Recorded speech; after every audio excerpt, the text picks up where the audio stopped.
A new look, a new format, the beginning of a new era for a sport drenched in heritage. Alexandria, Egypt, providing the perfect host for what promises to be the dawn of something historic.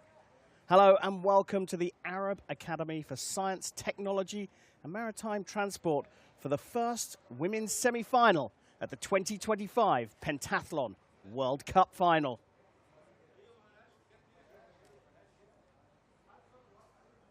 Well, a pleasant breeze here, but the elements are presenting a formidable challenge. It's set to be a scorching day, a true trial by fire under the brutal Egyptian sun. The athletes are prepared for the challenge, and we hope that you are too.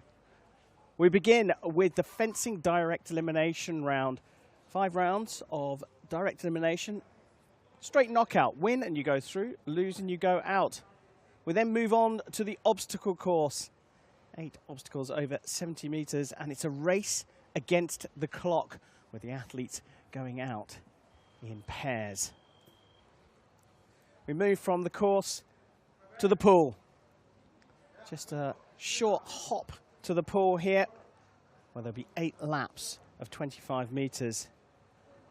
Again, another race against the clock. Fastest time gets you the most modern pentathlon points, and each of those points counting for a second of potential advantage for the final double up of the laser run, where the athletes will complete 3,000 meters over 5 laps, punctuated by 4 visits to the laser range. Shooting from 10 meters, the athletes will have to hit the target 5 times before they can progress back to the run. The goal for the 17 athletes in this semi-final is to make the top 9 over the start-finish line, because only the top 9 will make it through to the final here in Alexandria on Sunday. Well, the crowd are waiting, and so are we.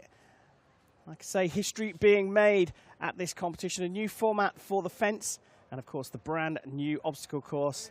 I'm Karen Bashir, and joining me is a Youth Olympic Games finalist and an African Championship silver medalist, Alida van der Merwe. Alida, what a lineup we've got for this first semi-final. Absolutely, so excited to see all the names here, especially fan favorites Farida Khalil. And she recently just picked up the gold medal in the Junior Championship, so eyes on her and the rest of the athletes too. So we've got an incomplete round of 32.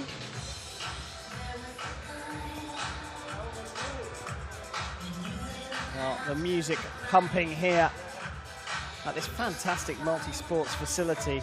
17 in the lineup. We had a few dropouts on the route to this final, in fact, in the last week or so. And the athletes are preparing in the background, but one of the biggest names that isn't going to be here, Michelle Gulyas from Hungary. She got an injury last weekend. Yeah, very unfortunate to not see Gulyas here at the World Cup final. She's one of the athletes who really adapted phenomenally to the obstacles. I mean, won gold in Paris and then just quickly picked up obstacles directly after, so we'll be missing out on her, but sure enough we'll see some of the other athletes who competed in Paris who's also had the change and had to adapt to obstacles. And just looking forward to the new format for Los Angeles. Yeah, that new format being tested here. Obviously the obstacle course will be new at the Olympic Games, but I think probably the biggest change here is the fencing ranking round, which basically doesn't exist at this competition.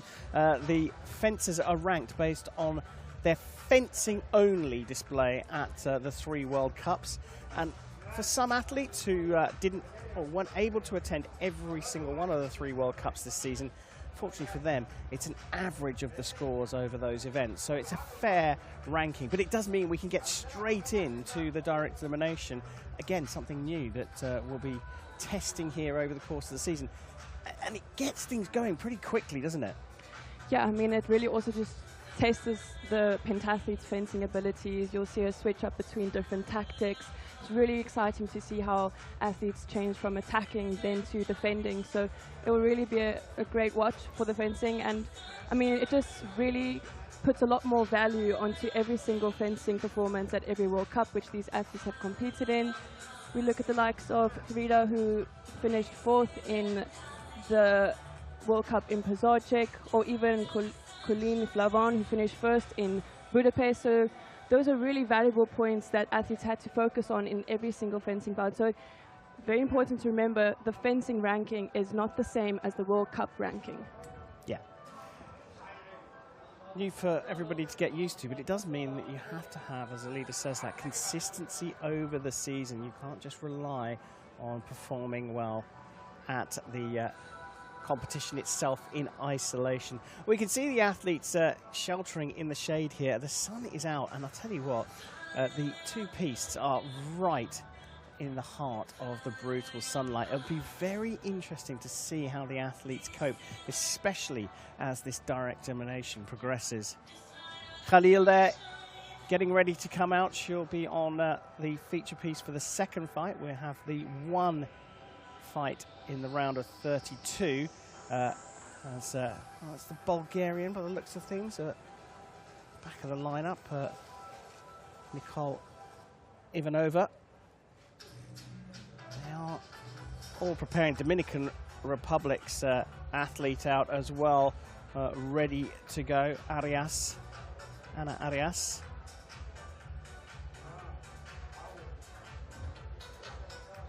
And they are looking here like they're almost ready to come out. There's a little bit of a delay. We did hear right at the start that they were trying to herd the pentathlete cats together to come out here. It does take a little bit of time, but I think once we get going, you'll see just how quick this is. Uchiyama waiting to come on the third fight on the feature piece. And of course, Alida, we've got this split format, the feature piece, which I'll be focused on, and you'll be picking up all the action, which will have picture-in-picture on the B-piece. You've got a great view of that B-piece as well, haven't you? Yeah, I mean, right in front of me. And so it will be a build-up for the two-piece until we eventually get to the one, and it will be the semi-finals that will then build up into the final round. So we'll have that split piece of the screen A and B just for the beginning, few rounds. And on piece B, we'll start up with Laura Heredia of Spain. She won't necessarily fence against someone in round of 32, so she'll directly go up against Blanca Bauer of Hungary in the top 16 round. I think Heredia will be pretty pleased as well about not having to fight in that round of 32. Like I say, it should be 18 in the lineup. But we are missing one from this first semi-final, so Heredia of Spain progresses directly into the 16. So athletes made use of a 1-hour general warm-up before the start, and they're up and ready where they could do everything and prepare for the start of the World Cup final semi-final. Looks like we are just about ready as well. I noticed over the other side of this arena they're playing with the obstacle course, and perhaps that was what the delay was about rather than the athletes themselves. They're waiting to come out on the blue carpet. Farida Khalil on home soil. You can bet your bottom dollar she's going to get a bit of a cheer here in the morning sun in Alexandria.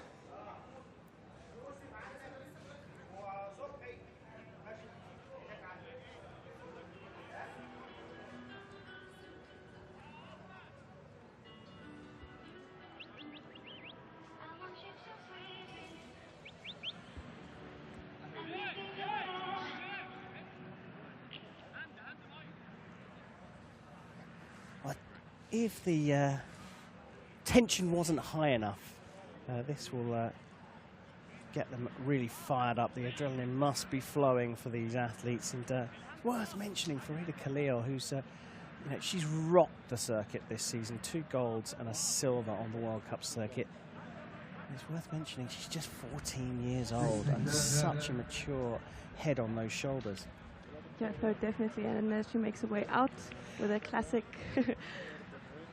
Well, here we go. Yeah, Farida Khalil, the top seed. And she makes her way out. The 2 golds and a silver on the circuit make her the highest ranked athlete on the World Cup circuit, and she's just come back from winning the Junior World Championships. Next out, 5th at the Budapest World Cup, 4th at those Junior World Championships in Székesfehérvár in Hungary, Blanca Bauer. Now the French athlete Colline Flamand, Junior European silver medalist, bronze at the Budapest World Cup, and she's a good fencer as well. Czechia, represented by Veronika Novotná, a Paris Olympian. She'll be looking for a good fence as well to set herself up. These athletes coming out in ranking order from the fence. And now Anna Yurt from Switzerland, the European silver medalist. Her twin sisters were competing at the World Championships in Hungary last weekend. Chance for her to stand in the spotlight. And now Alicia Renaudot from Italy, silver at the Junior World Championships right here in 2021, and that experience of competing at this particular venue will be an advantage. Neutral athlete Anastasia Malashanoka was a bronze medalist here at the Under-19 World Championships in 2021. Representing Korea, Karl Park. Park Gan from Korea. Best result this season was 26th at the Budapest World Cup. Athletes making their way very carefully out onto the piste. Now the Austrian Lisa Axmann in her debut World Cup season.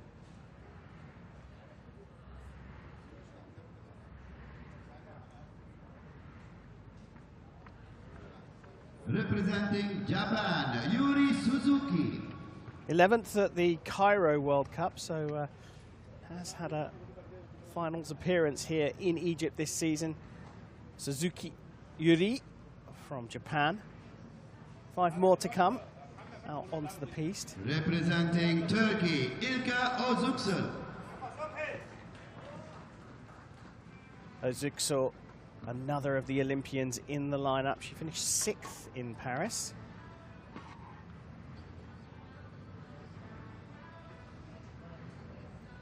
Representing Japan, Wakana Uchiyama. Uchiyama Wakana from Japan, the youngest in the semi-final A. We'll get on to the grips, but as you can see, she's got a straight grip there. That's called a French grip, or she's described as a pomela. Representing Bulgaria, Antonia Nacheva. Antonia Nacheva from Bulgaria. 11th place finish at the Under-17 World Championships in 2024. Another young representing Dominican Republic, Ana Ladies Arias. Another debutante on the World Cup circuit this season, the Dominican Republic's Ana Arias.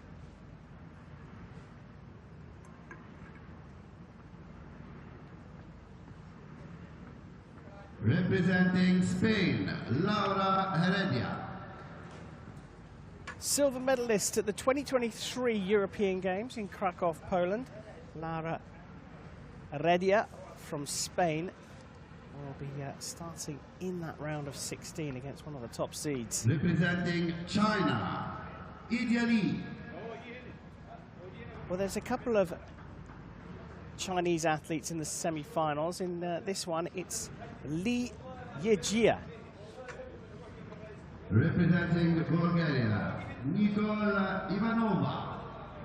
And completing the lineup for the semi-finals, it is Nicole Ivanova from Bulgaria. Only competed at the World Cup on home soil this season, but did enough there to qualify for the World Cup finals.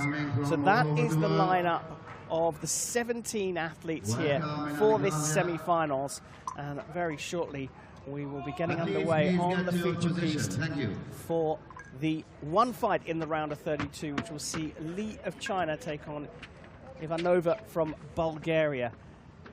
I've got to say, they came out very carefully. Now, there's a little bit of dew on the grass, which they have to walk over to get onto the piste. I think that's perhaps why they're just taking their time a little bit. Yeah, I mean, these pistes are really quite sensitive to either water or sand, so any speck of that could really cause a bit of slippage on the piste. So it's really important to dry the feet off on the mat, on the piste. But here we have the build-up for the final in the direct elimination. As you can see on the far left of the screen, right at the top, that is our first fight. Lee against Ivanova. Down the bottom, Laura Heredia fills that 32 spot, but she's an opponent, so progresses straight into the round of 16. And it looks like that round of 16 is going to get underway at the same time on the B piste. And just to remind you, a leader, the Olympic Games finalist, expert in the box, will be managing things on the B piste. So when you hear her voice, she'll be talking about what's going on the piste. That will show picture-in-picture on the top right. I'll take you through this round of 32 fight as Lee Yejia takes on Nicole Ivanova, Chinese athlete. On the right-hand side, 1 minute of fencing, first to 5 hits, or the leading fencer after a minute of fencing. 5 points in High 1 seed minute. goes through if the scores are tied at the end of time, and we are underway. If you're new to épée fencing, the whole body is the target. You've got to hit your opponent with the tip of your sword. Within 0.02 of a second of your opponent, you will score as well, and that's called a double. But Lee getting off with a feint to the high line, hit to the low line. And we are underway on the B piste too. Right, on the B piste we have Heredia of Spain on your left-hand side and Bauer on the right-hand side. And it's Heredia who picks up that first point up against Bauer. Bauer, the higher-ranked fencer on this piste, competed in the final in every World Cup this season.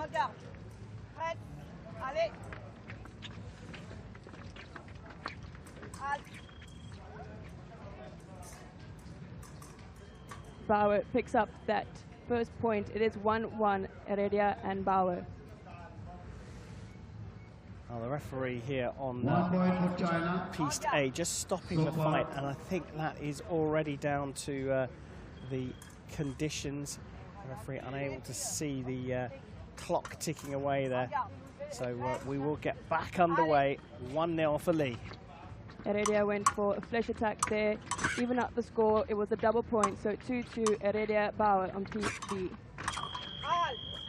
First double on piste A. Ivanova going for the hit herself, and Lee with that vital first point means that she can play the percentages.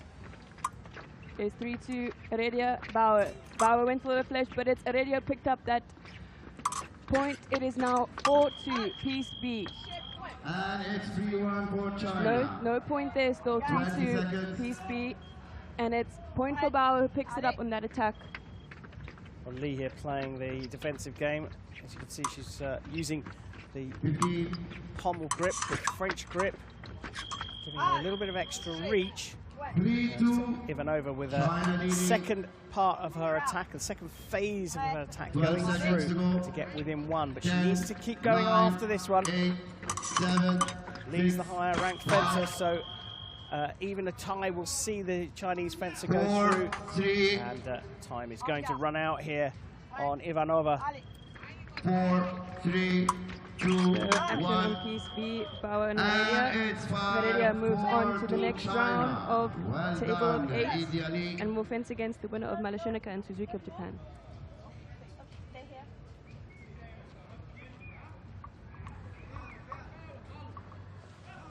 We get a little bit of a replay of Ivanova trying to chase the hits down. As you start to go through this, if you're new to modern pentathlon fencing, you will start to begin to see how important it is to score the first point, or the first single point at least.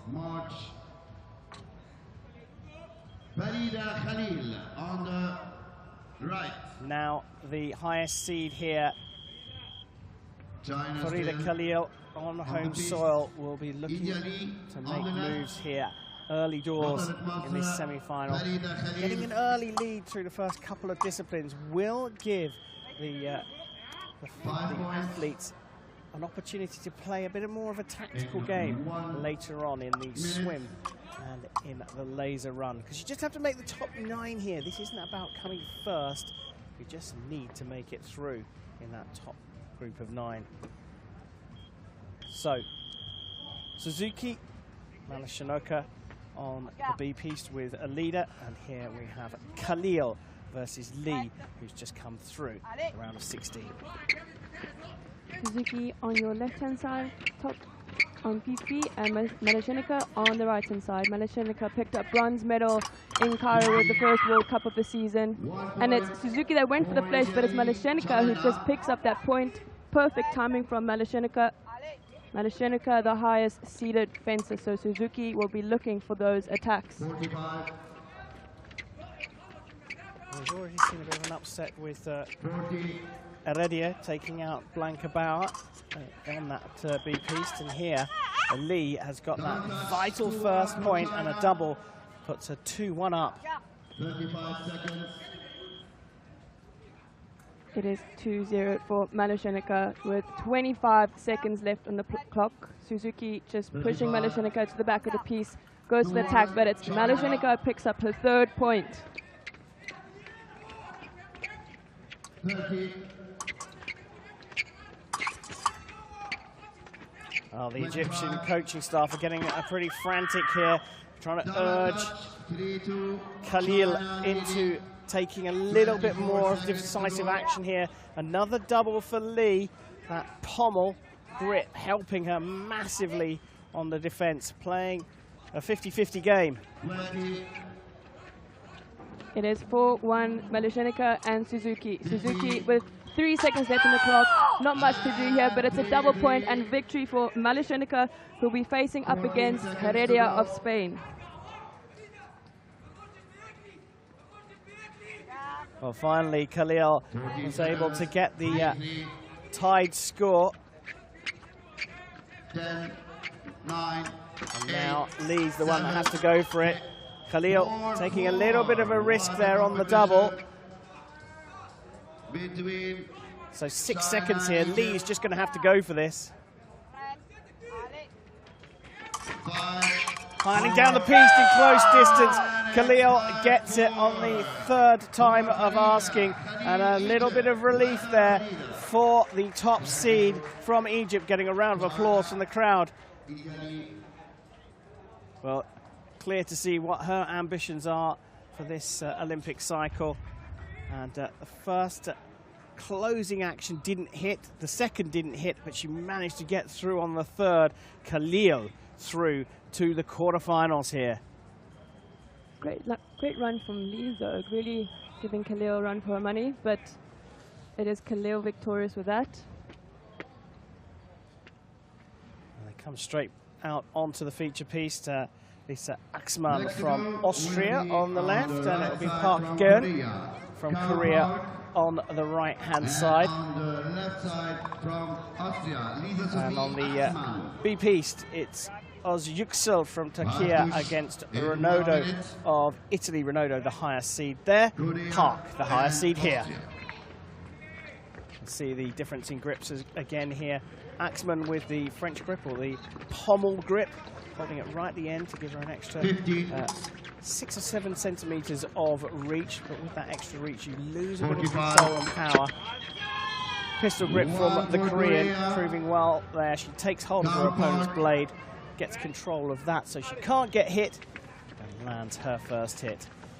40.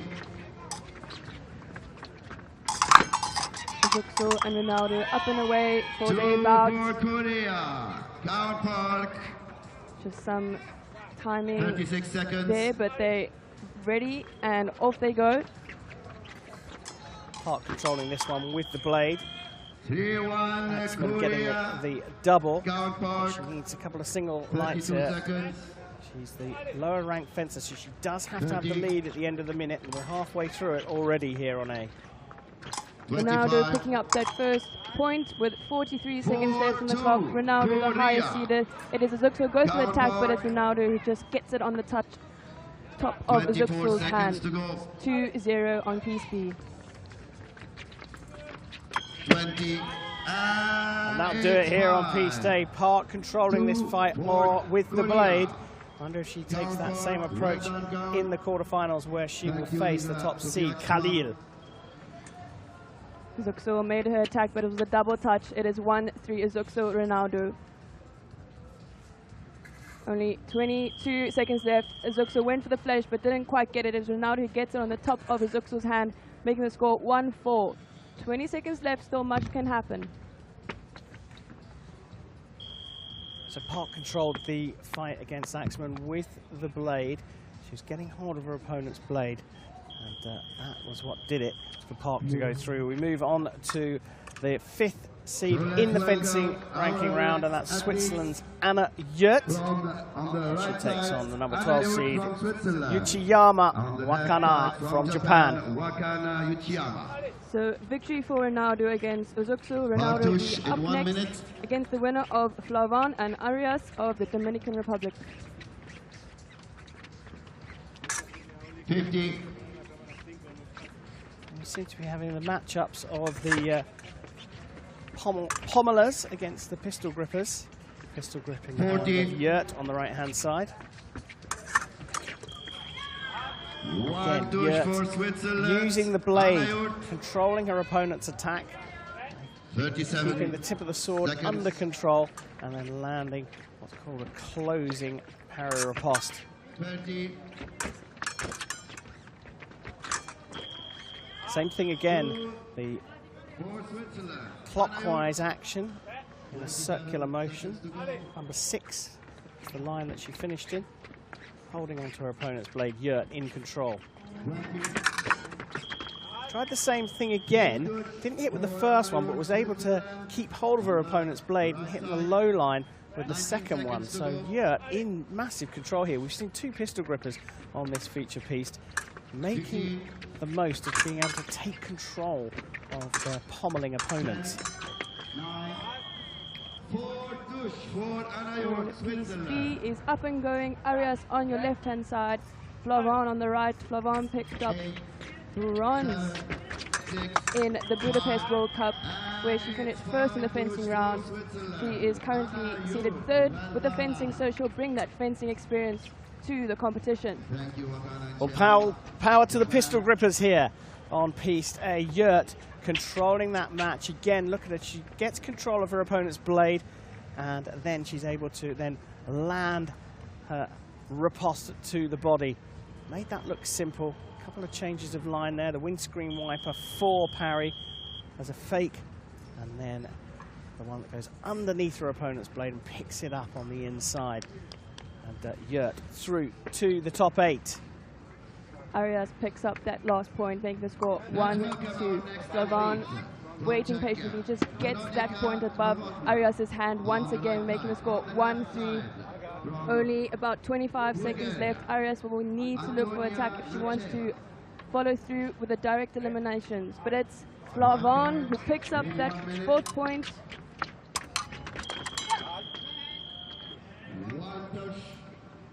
Well, we're about to get underway here. Novotna from Czechia on the right-hand side. She goes up against Necheva of Bulgaria on the left. And it is a victory for Flavan as we say goodbye to Arias. Next up will be Flavan and Ronaldo for the top 8, and Manishanka and Heredia.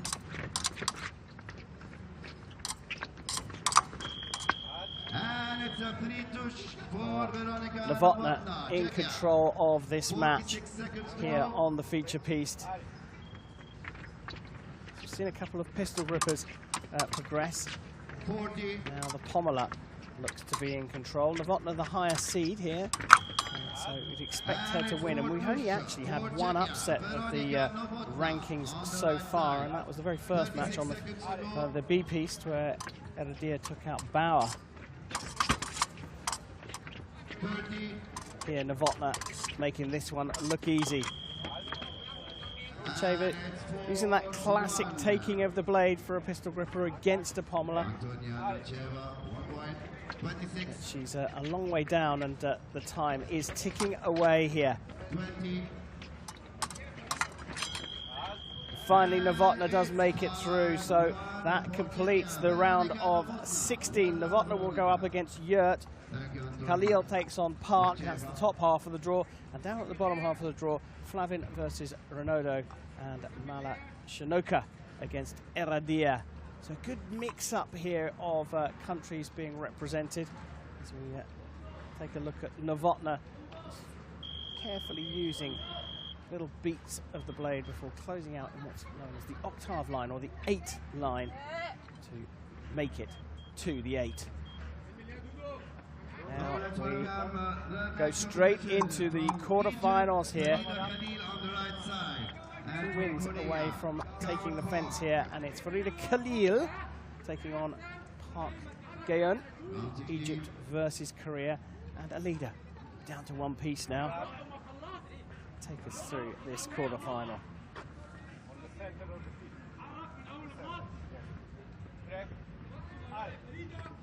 So Khalil with the priority here. Park will be looking to make those attacks and apply pressure to Khalil, but it's Khalil who's just patiently waiting for Park's reaction. But it's Park who gets that point up against Khalil's attack. Khalil really has an excellent deep lunge, but it's just reading the timing of when to score that defensive action that Park did so greatly.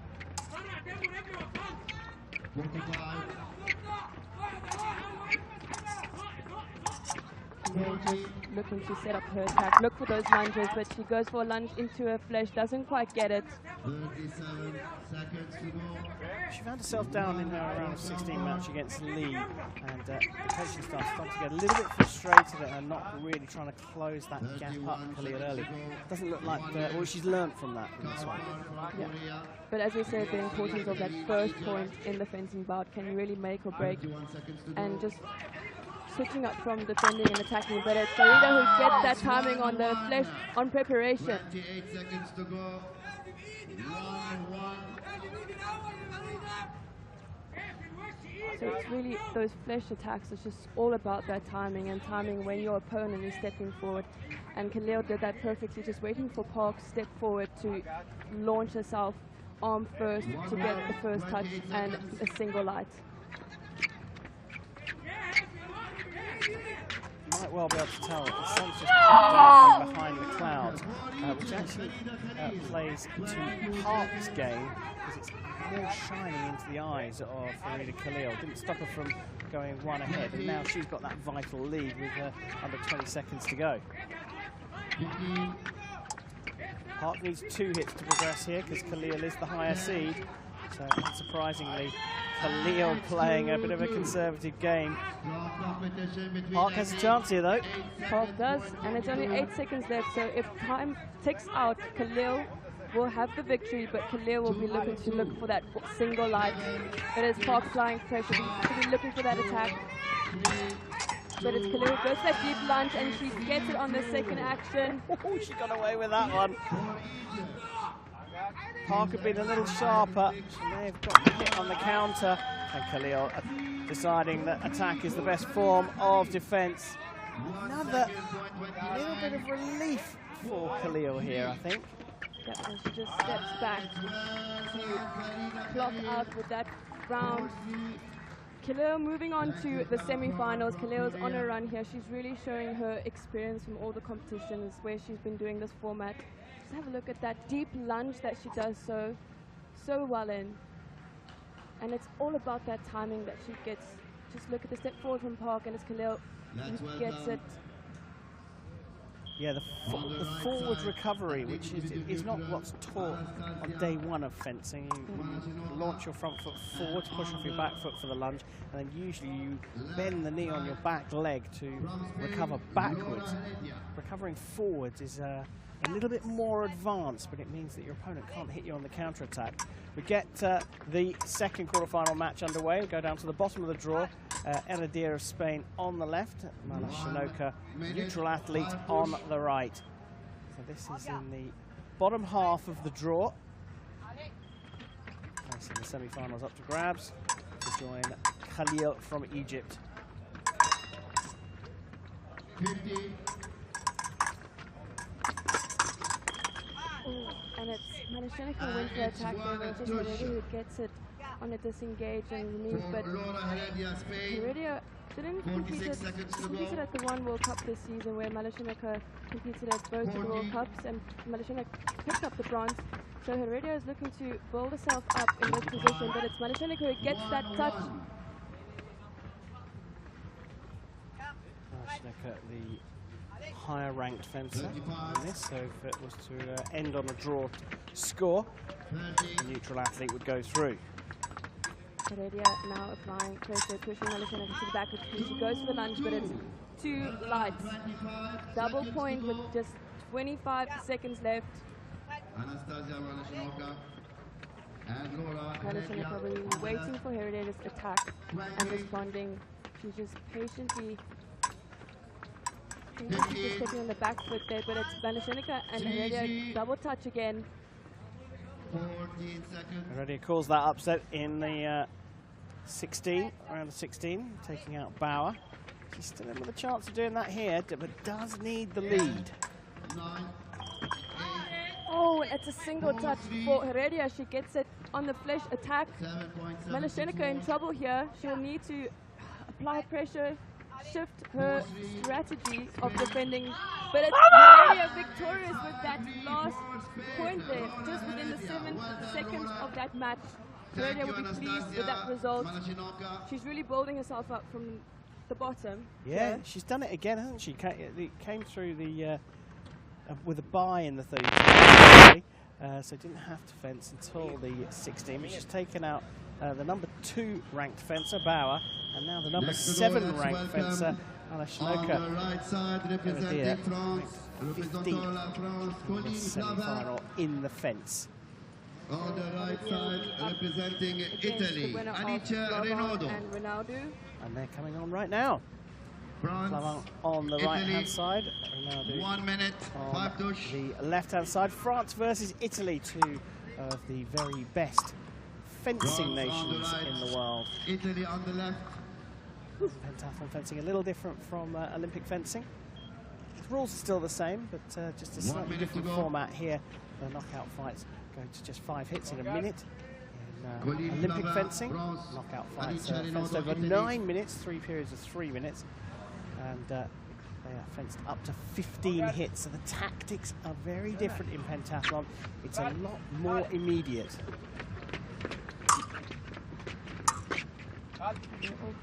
Ronaldo's falling to, as we said, just make sure it doesn't slip on the piece. So just taking her feet on the carpet there, and they're off again. 2 left-hand fences, French grips, both of them. French grip ultimately just getting that edge per reach in those touches, but it's Ronaldo who knows great position control, but given that Flavon too. Flavon finished first in the fencing in the World Cup in Budapest. He's experienced in this format. 30. But Ronaldo just goes to the attack there, didn't quite get her arm up on target against Flavon. So no point there. They'll stop with a ref called halt.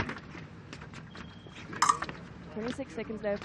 Flavon towards the back of the piece there. She needs to be careful with that front foot. And it's Flavon. And it's touche for Colline Flavon. It's a point for Flavon as Ronaldo went for that attack.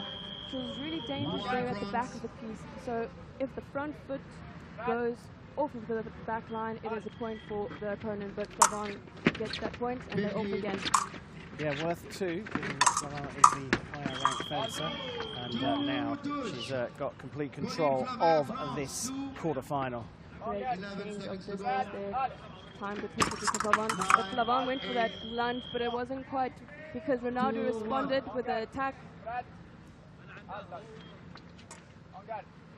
8.857. Clock is ticking.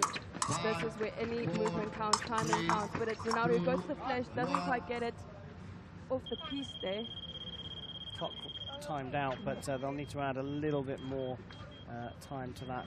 The clock stops automatically when a hit is scored.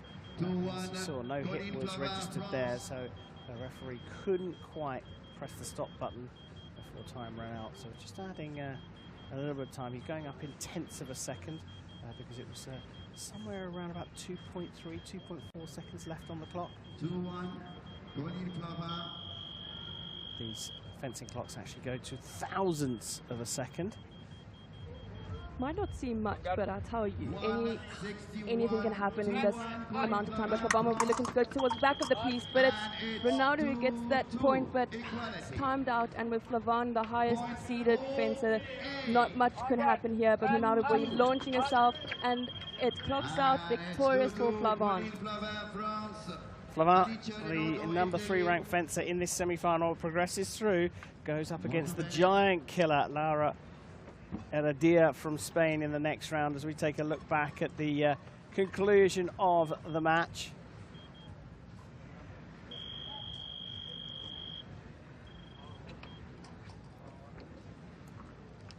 So 3 of the 4 places in the semi-finals filled. Flavin making her way there. You can see just how bright it is out here in the brutal sunlight here in Alexandria, right at the northern tip of Egypt. It's quite interesting to see Blanca Bauer had a tape over her mask to block out the sun, so some athletes could use that. We'll see some of them even wearing sunglasses, but it's quite difficult having a sunglasses underneath the mask there, but you can see the tape on Novotna's mask blocking out the sun. Here we go, Novotna on the right-hand side. Good spot there by Alida van der Merwe, our expert commentator, with a temporary measure over the mask for Novotna. She goes up against Yurt of Switzerland on the left-hand side for a place in the semi-finals against Farida Khalil, the top seed. Both these athletes competed in Paris. They know each other. They know how to fence against one another, but it's Anna who will be looking for those attacks. As she goes for the foot, doesn't quite get it. Well, she uses a feint attack for preparation. Well, it's Novotna who gets the hit using that extra reach, taking a little step back, blocking with a classic beat parry, and then hitting for a single light. Equality. And it's push. Another defensive counter-attack, and Novotna 2 up here, using that pommel to great effect. Yeah, Anna with the pistol grip, trying to use more control, but it's Novotna just looking for that disengage on Anna's preparation. So Anna will need to change her tactic up here, but she doesn't. Gets untidy, no point there. So they'll start with a red cord hold. Less than 8 seconds left on the clock, but it's Novotna who gets it on Anna's attack. 5 seconds, 0.20 to go. Anna will want to find herself in a comfortable position. 4, But she'll look for the attack, and it's not quite, but it's Novotna who picks it up.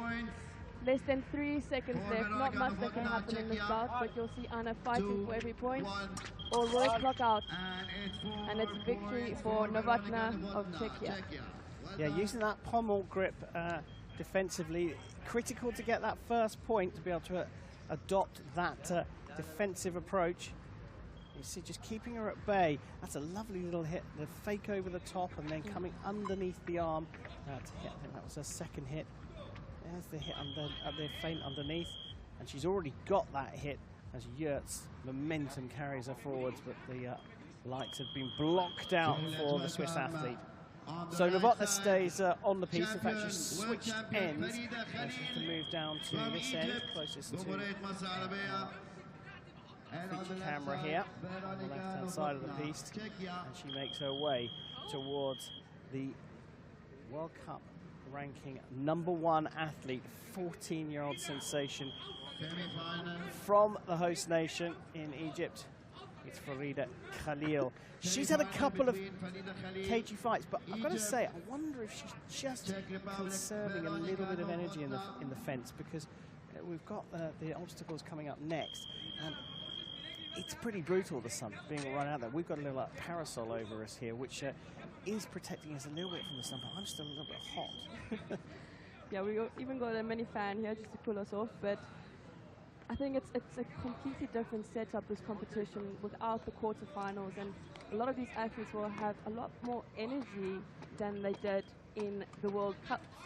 And I think it's all about conserving energy for that final day, isn't it? And it's, like you said, it's just making use of adapting to the heat, adapting to the conditions, and only having to make the top 9 rather than having to race for the front at the end. I just get a feeling that they are all perhaps taking it a little bit cautiously in the fence, and maybe that is the right way forwards with the obstacles coming next. That's a short, punchy run, as long as you can get through without any penalties. So you're probably out of the sun pretty quickly on the obstacles.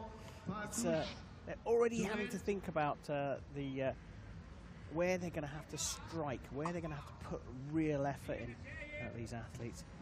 Now, in the top 4, I wonder if they're all going to feel, well, I've done enough right now, and we're going to see a couple of interesting little semi-finals, perhaps going against seed. Khalil, the higher seed in this one. Novotna has come through Necheva and yet to make it to the semi-finals. Novotna with the French grip requires a lot of hand and forearm strength, but more of those straightforward actions. But it's Khalil who goes for that attack, and it's a double point within the first 10 seconds of his bout. Very strong competition between Egypt and Czechia. Farida Khalil, Veronica Novotna.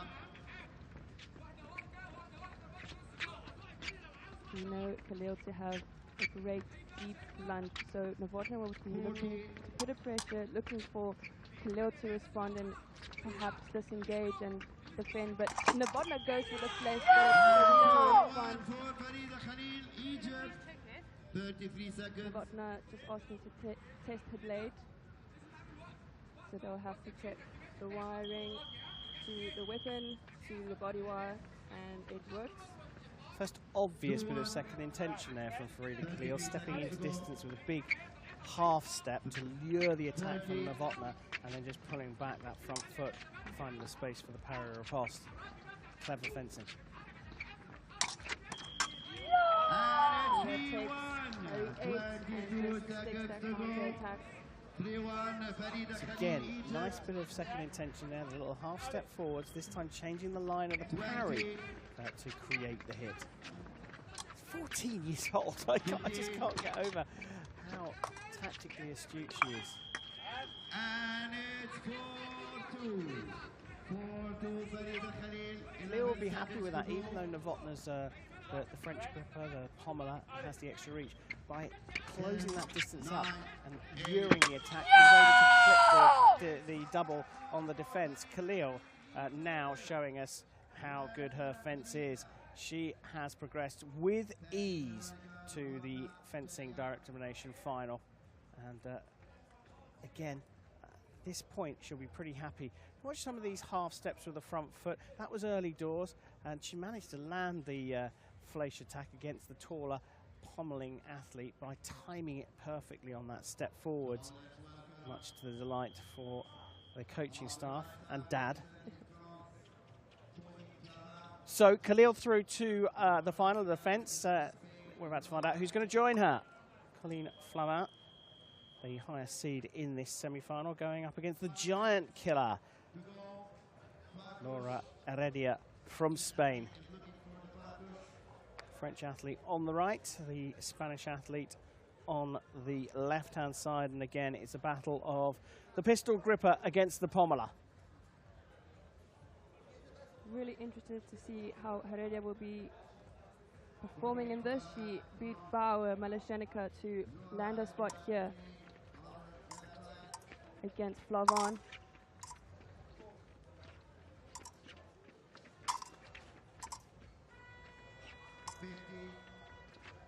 Flavon just waiting for Heredia's attack. Flavon just looking for that feint underneath the hand. Really responsive and light footwork, but it's Heredia who just gets that touch. I'll tell you what, that was really clever from Heredia. The Colleen Flavin was faking around the outside of her opponent, lefty against righty, clinging to the closest side of the piece. Heredia just waiting for that moment to go to body. Clever stuff. We see the switch up. Flavon, flying pressure now. We know Heredia to respond. waiting for the timing, but it's Flavon gets it just underneath the hand there. Excellent position from Flavon.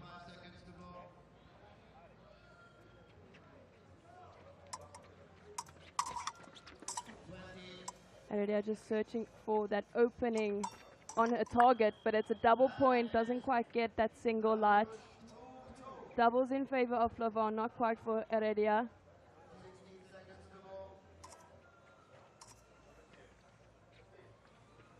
Heredia goes for that flash, but again doesn't get that single light. Heredia will need to look for that timing, maybe play with the distance on Flavon.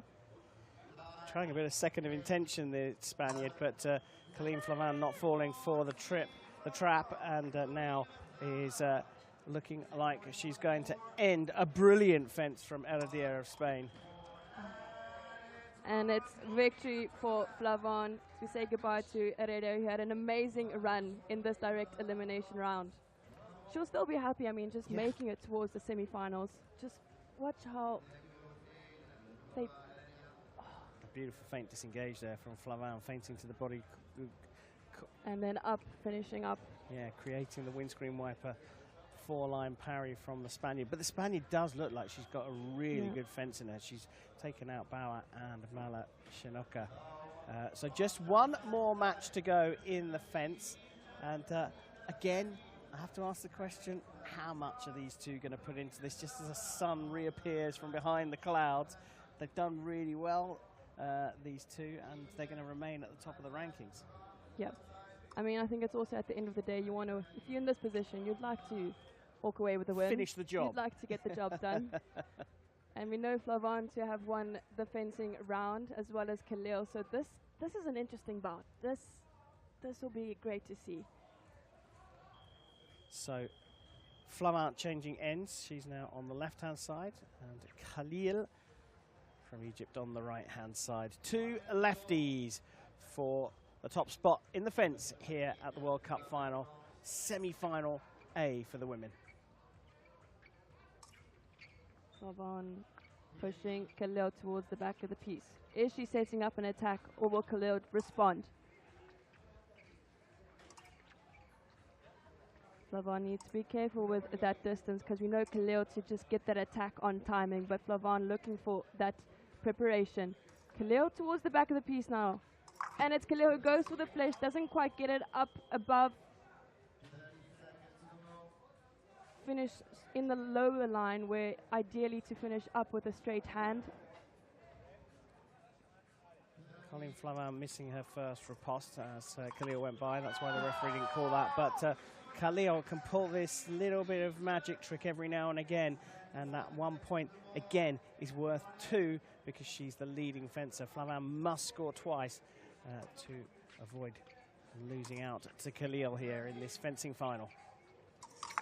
Flavin goes for that cart attack. Doesn't quite get that opening, but it's a victory point for Flavin.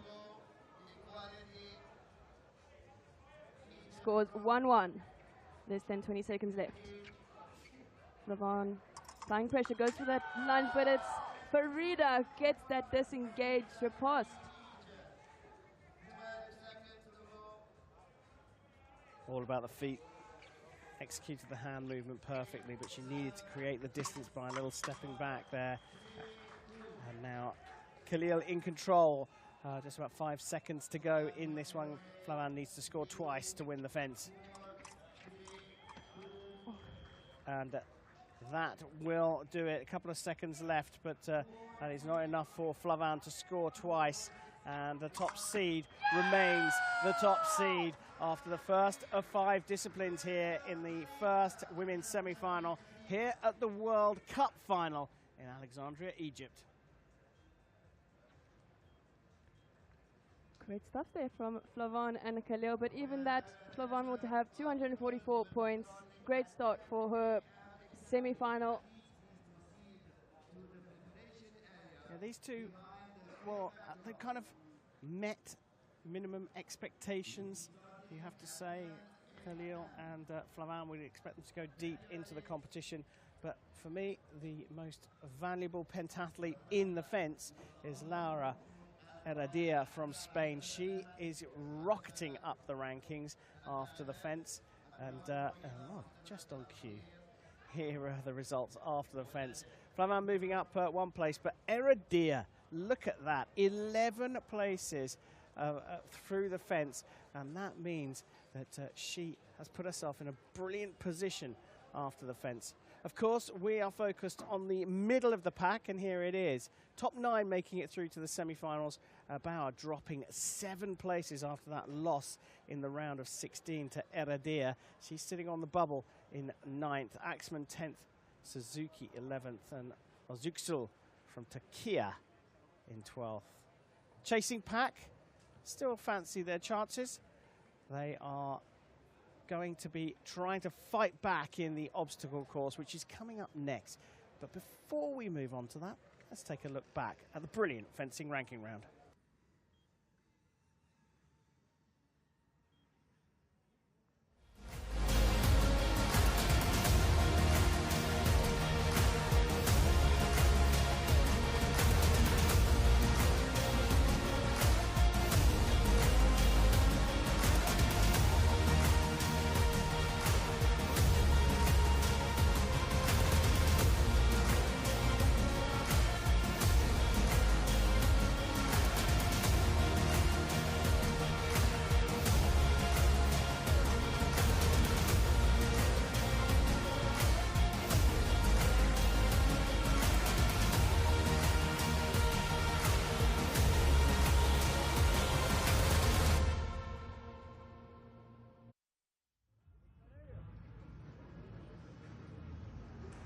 So we've had the fence, the direct elimination round won by Farida Khalil on home soil.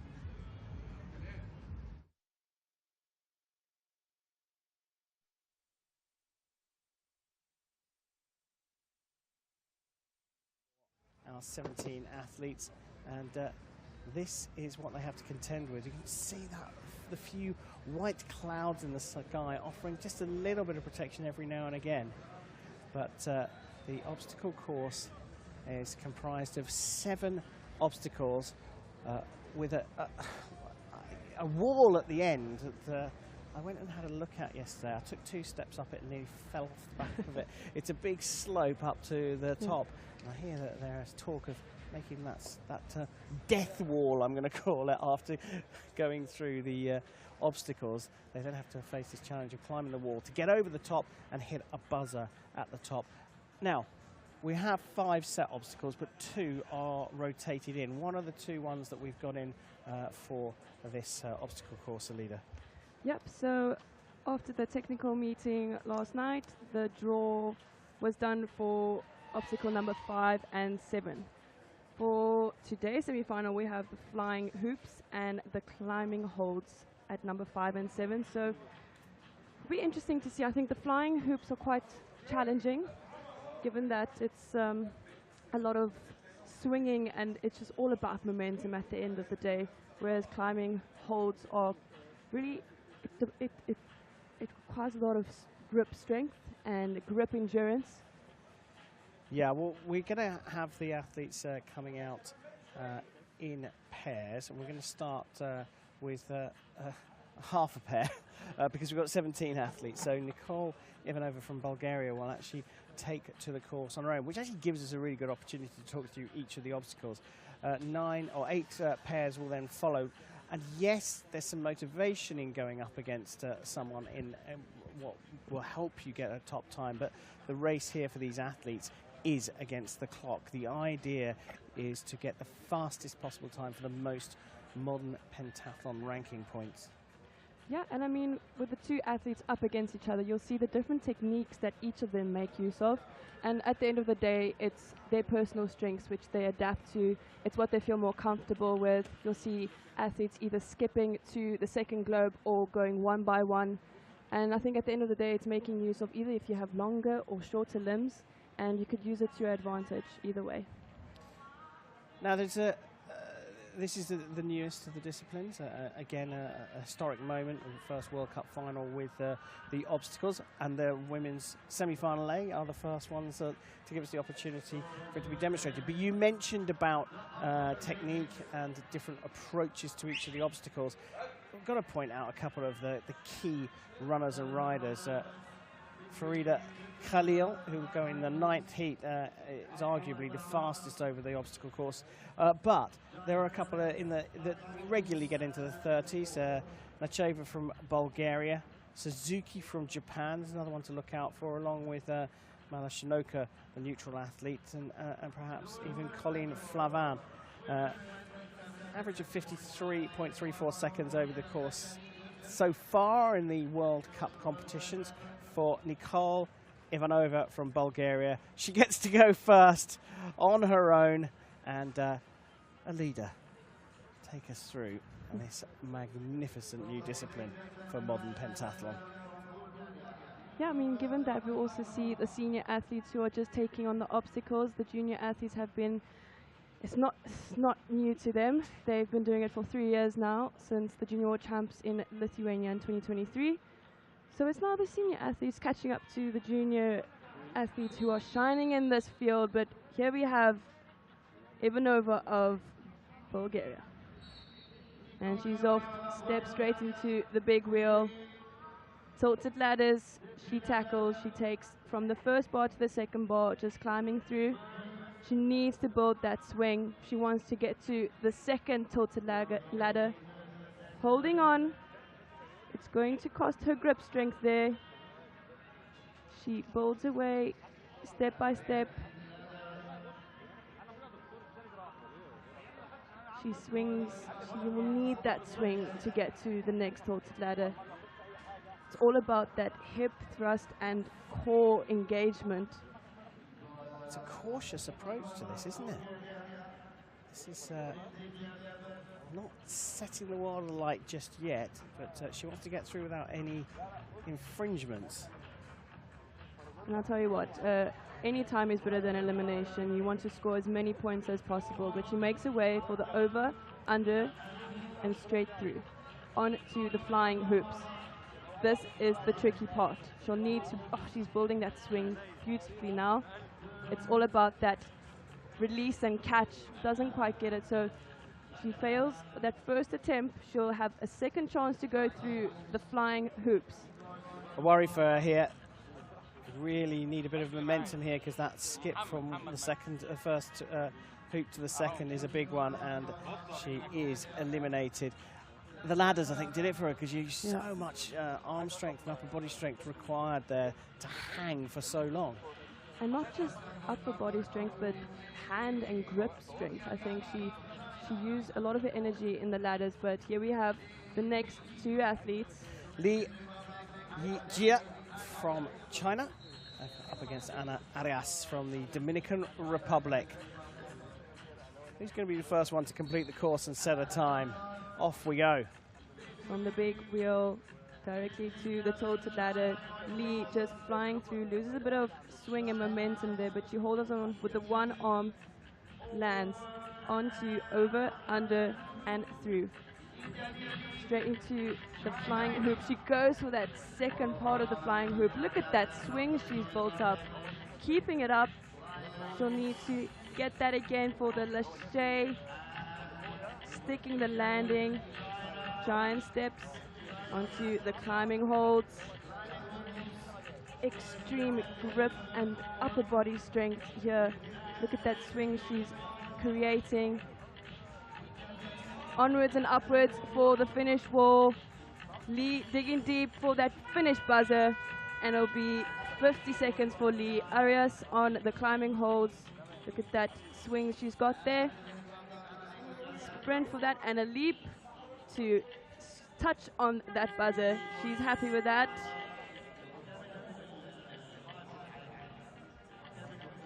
Great stuff. The core strength required on those hoops is incredible, and we saw those two demonstrate that brilliantly. Now, course record being set. Look at that core strength to swing across from 2 to 3 there from Li.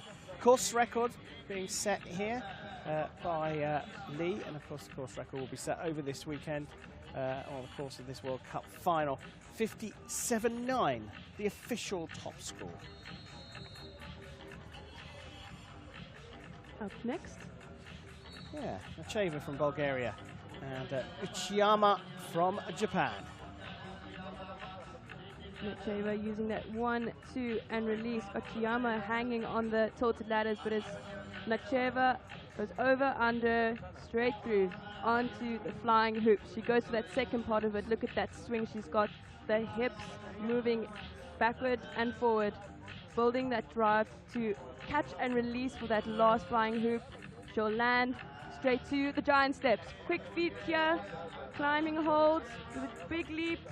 And look at that left and right movement that you need to get there. Generate that forward going movement. Last bit for Nacheva. Onwards and upwards. It will be under 50 seconds for Nacheva. 47.75 for the Bulgarian. That's the new course record. I wonder how many times I'm going to be saying that over the course of the next couple of days. And Uchiyama up the wall of death. Sets a 64.26. Well, they made it look easy, but I can tell you what, just sitting here in the sun commentating on this is tiring me out. Just check that technique there from Nacheva. And the tilted ladders, making use of that one arm hold and then catch and release.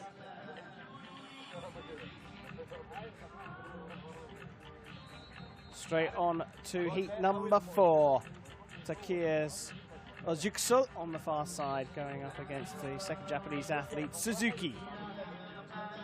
These athletes are neck and neck, but it's Ozukso taking the lead with the tilted ladders, using that one arm grab and release, swings and lands after that. She's onto, over, pops over, slides under and straight through. Flying hoops for Ozukso, goes to that second part of the first hoop, driving that forward backwards motion, but it's Suzuki catching up on the flying hoops, but it's Ozukso on the last part of this obstacle. Quick feet here, giant steps onto the climbing holds. Again, that swing and that left and right movement is all it needs in the climbing holds, but it's Ozukso upwards and onwards for the finish wall. Will it be under 50 seconds? 48 seconds for Ozukso. Suzuki finishing up her run. She's digging deep for that last bit of the wall and clocks it. 60 seconds for Suzuki.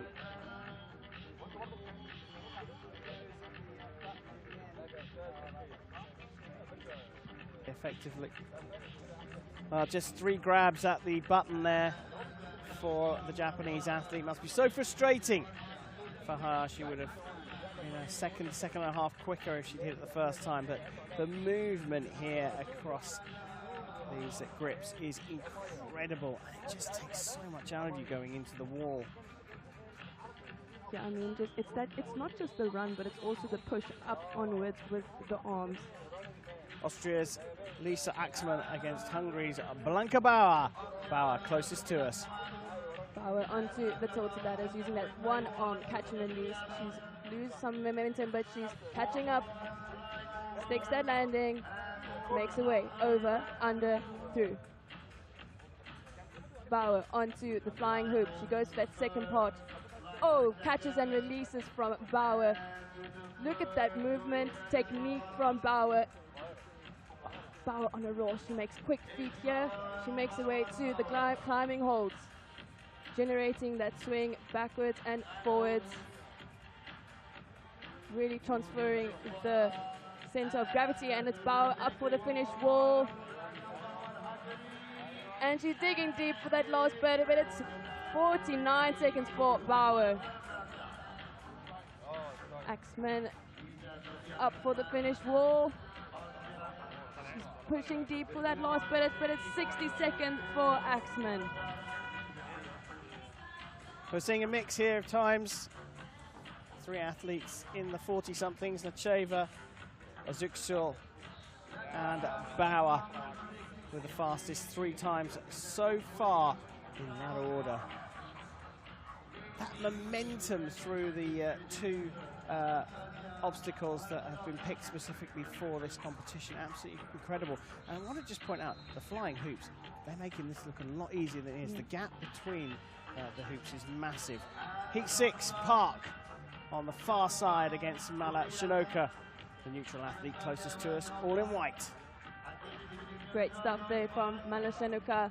She makes her way through, over, under, and through. What will she do on the flying hoops? But she goes to that second part of it. Look at that drive she's building with her hips. It is that movement from hips to arms as she'll catch and release there. Sticks that landing, quick feet on the steps, and straight into the flying climbing holds.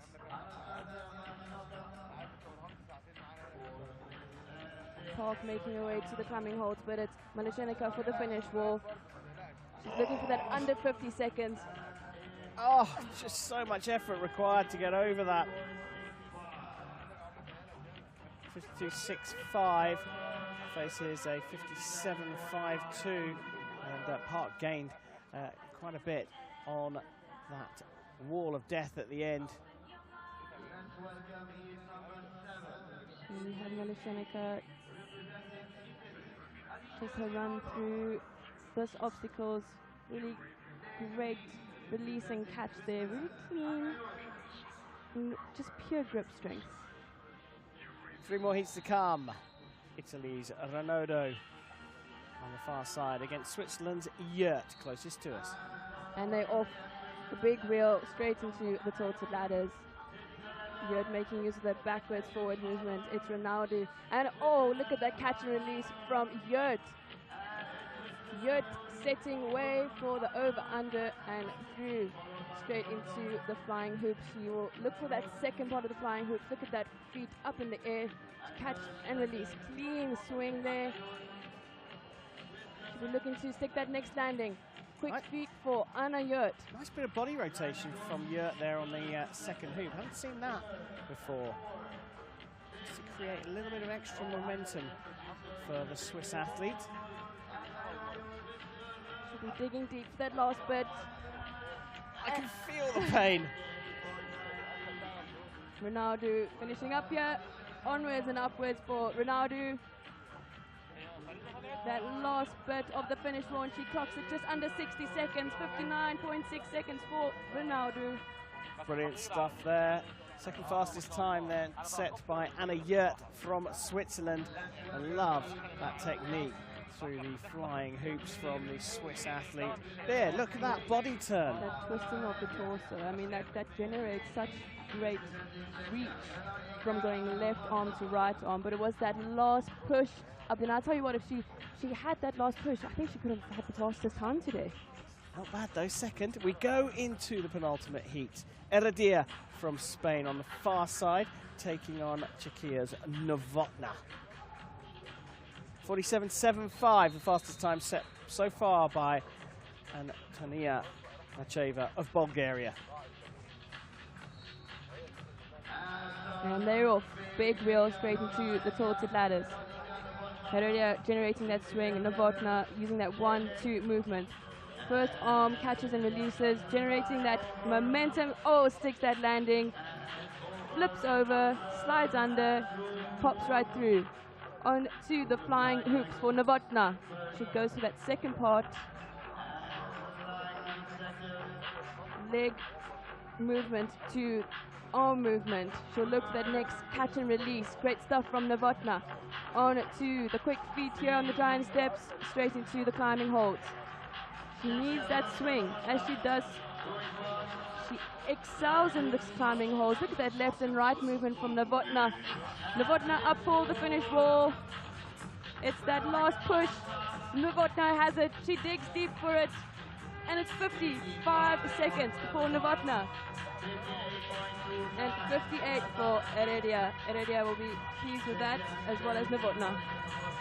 Novotná felt just on those overhead obstacles, just stopped and waited and almost had to restart the momentum on each of those.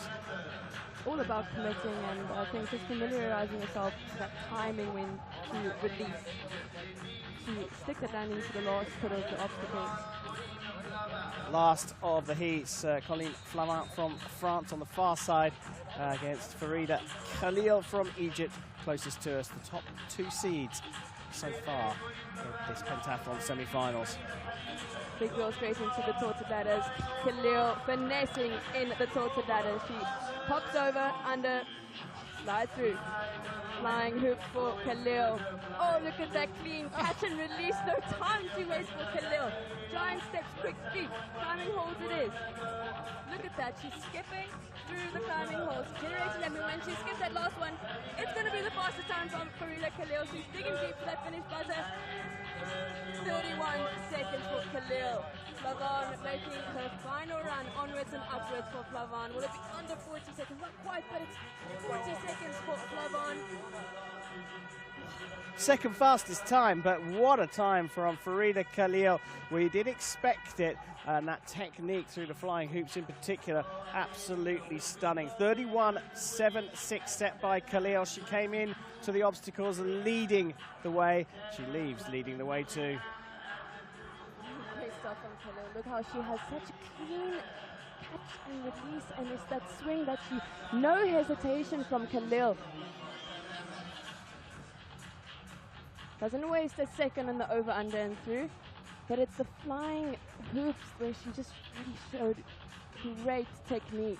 She blew the field away, didn't she? And even with the last bit of the climbing holds, look how she just, that last bit she swings and skips through. We've seen her skip the last 3 swinging globes in the Junior World Champs. She's really making use of just getting rid of that last bit of the course. Yeah, avoid it, bypass it, and you'll do it quicker.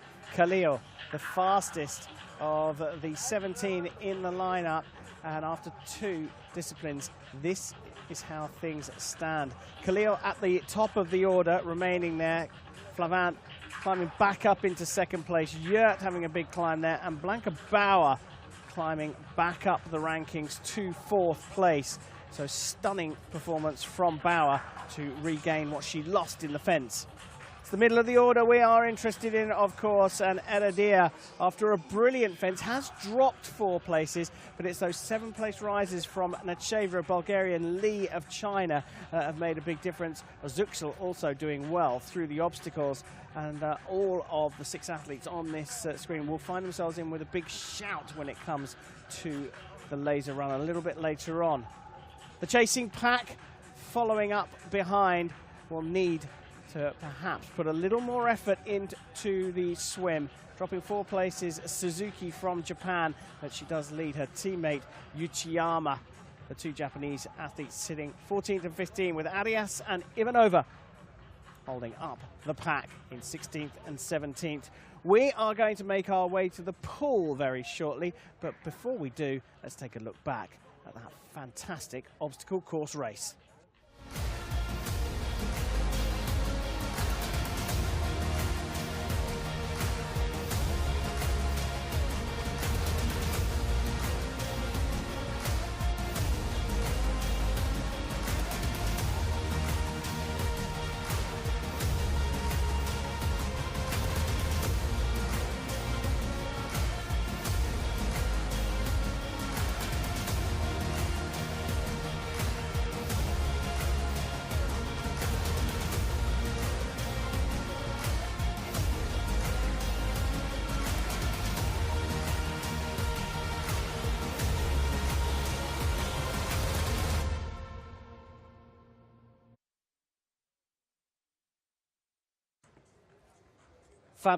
Fabulous obstacle course. Farida Khalil showing us how it's all done with a new course record here in Alexandria of 31.76. She showed us the way on the obstacle course, and she'll be the last one to make it to the pool. Just 100 meters, not even that, from the obstacle course to the pool here in Alexandria. It's a 25-meter pool. There it is. So we will have 8 laps of the pool and 3 heats. The heats, It's a difficult thing to explain, isn't it, with the swim, because you are absolutely racing against the clock. You're not racing against each other, but having other good swimmers in the pool with you helps you set your pace, doesn't it? Yeah, it really does, and it's just also if you know what the other athletes can swim, you can also pace yourself against them in the pool. So that really helps in the 200-meter swimming, because 200 meters is just all about that pacing. Well, it's about pacing here. We've got a quick chat with Anna Yurt from Switzerland before we get to the swim. The transition between the OCR and the swimming really depends on your position. Some girls have more stress, some girls have less stress. But I think like the first thing in mind that you have is just to get as fast as you can into your bath suit. So that's the first thing I'm doing. And then it's just like to breathe, to control, and to be like to maybe go through the race again, because yeah, you know the race, you've done it a lot, but it's just like mental preparation. You're already warm, your body is ready, so you have to have your mind prepared. No, I really try to be like in the present. I think that's super important, especially for example, for me, I'm doing the OCR. I just started with that discipline. So for me, it's really important to stay in the present, to really focus on what I'm doing. And as soon as you're hitting the buzzer, you're like, okay, what's next? So, and you know your plan. I think that's something a lot of athletes are doing also in advance. You get through the competition, you know what to do, what's your next step. So it's really about like what is now, you did it, and what's next. So you're like, yeah, progressing. Like, unfortunately, I cannot say that swimming is a real strength of mine, but so I'm not like really trying to go slower, because I'm not yet in the position to go even slower. So I guess I'm just like swimming my race, doing my pace, do what I learned, what I'm doing in training, and just focus on that. And as I said, you're always trying to be in the present. So you do the swimming, you do full gas, 100% in swimming. You go out of the water, and then you concentrate for the laser run. Anna Yurt there from Switzerland. She's talked about the transition. She's talked about a lot of the stuff that you've already mentioned, Alida, the getting used to the obstacles. She says she's not the fastest swimmer. She's going to go in the third heat, and she has got the slowest time in that third heat. So I suppose my first question is, top 9 is where they want to get to, and Yurt basically suggesting she's got to put down a fast swim. Yeah, I mean, we know Yurt to have an incredible laser run, and she was 11th in Paris. She's got the experience to climb her way through the field. So given that she's not maybe as strong in her swimming, she will also just try to do her best, because she wants to have that energy to perform in the laser run. But even if she knows it's just all about self-awareness, knowing where your strengths and weaknesses lie. So with Yurt knowing that her strengths lie in the laser run, she could push more in the swimming. Well, we'll have to wait to see how she does, because she goes in the third heat. This is the lineup for the first heat. We've got to look out for the 2 Japanese athletes in this one. They've got the fastest swim, Suzuki and Uchiyama, of this group of 5. We haven't got much information on Arias and Ivanova in terms of the swim. They'll go in lanes 4 and 5, and I guess we'll wait to find out. Axman, the 2:27.14, a best time in the last 12 months. Uchiyama with a 2:09.01 going in the middle in lane 3. He's probably the one to lead the line. Now, the other thing to mention here as we just go through this lineup is the water is very warm. Athletes making their way out. Axman will be in lane 1. It's the 2 Japanese athletes inside her that we think will be the fastest. Uchiyama in particular in lane 3. I'll tell you what, Axman is still in a race, potentially for 9th position. I mean, she's only about 20 seconds, 30 seconds off of Heredia, but I mean, it's still a long way that Axman could go, but it's all down to the swimming. Well, here we go. Heat number 1. Axman, Suzuki, Uchiyama, Arias, Ivanova, And they are underway. 8 laps of the 25-meter pool to come. Uchiyama just striking through that lead there. She determines for her first 25. We break this down into 450s, 825s of this 200 meter. This first 50 is just all about setting the pace, not going out too strong. And then ultimately with that first 100 meter, you want to get as much oxygen in for that finish straight. But it looks like Uchiyama and Suzuki just neck and neck there, the two teammates pacing each other through. Every second you shave off in the swimming scores you an extra 2 points in the swim. So Uchiyama and Suzuki looking for those points. Ivanova not doing too bad in lane number 5, sort of keeping up with the two Japanese athletes. They're perhaps 3-4 meters behind. Yep, Ivanova will be looking to pace herself, trying to look for the feet of Suzuki or Uchiyama, but it's Uchiyama who's just striding through there. This is the third 50 that they about to finish.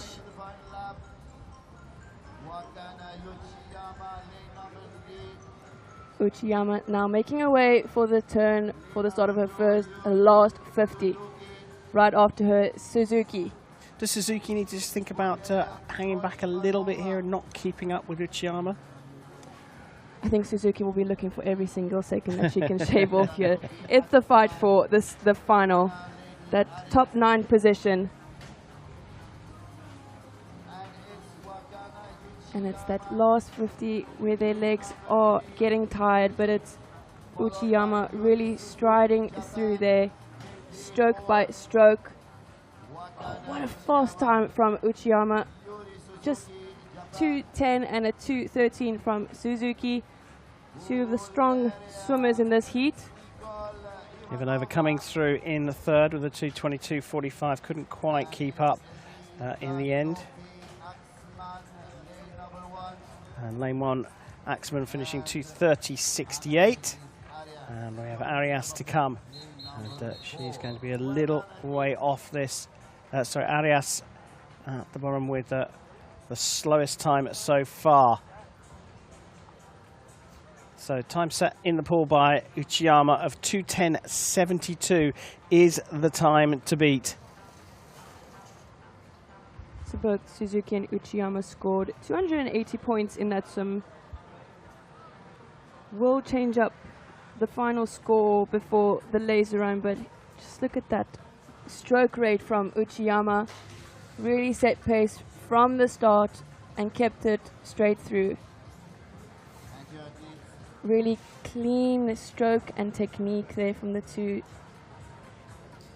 Japanese athletes. Second heat comes into this very warm pool. Özüksul of Turkey going out in lane 1, Necheva, Eradia, Lee Park, and Renaudot completing the lineup of 6. The fastest time in the pool is in lane 6 with Italy's Alice Renaudot with a 2:14.48, her best time in the last 12 months. And out they come. Warm water. We've heard athletes referring to the swim as a bit of a refresh in these hot conditions, but if the water's warm, does that feel a little uncomfortable? Then again, I think it's athlete to athlete, but personally, I would struggle underneath warm water. It's just the heat and that build up through the whole 200 meters, it can get quite tricky. But also look out for Ilko Özüksu with the second fastest seated time. Will be in lane 1, opposite side of the pool from Ronaldo. Closest to us, and they get underway for heat number 2. A 2:10.72 set by Uchiyama in the first heat. The time to beat, because it's up against the clock for the 6 athletes. Looks like Lee of China turning on first in that first 25 meter, but it's still early in the race. First 50 is just setting the pace, not going out too strong. Lee looking to the left and the right of her. She has Ronaldo and Özüksu to pace herself with. That's the first 50 of 4. China. Ideally, Looks like Nacheva pacing herself alongside Ozoksu in lane 2 there, closest to your screen. followed by Nacheva turning on second, side by side with Ozoksu. Ozoksu will be looking to pace herself alongside Nacheva, but it's Lee of China creating that lead there. And just to the top, we have Ronaldo of Italy. Yeah, Lee clearly putting everything into this. She wants to get a really good time. She's sitting in 10th place at the moment. Republic of China's Lee trying to get a time, a set a time that puts her in the top 5 or 6 of the athletes here to climb the rankings and make the laser run just that little bit easier. Lee turned on a 1:03 in the first 100 meters. If she keeps this pace up, she could clock around underneath 2:10. Lee just about to turn for the third last bit of the 50. This is where the legs kick in, the final juice of these athletes. What a lovely turn of phrase there, Alida. The final juice being lapped up here. You can see that the Chinese athlete has been railed in just a little bit by the trailing 3 in lanes 1, 2 and 6. And with all these turns, it gets really tough on the legs that push off from every turn. But it's Lee of China touching on first and side by side with Nacheva and Ronaldo.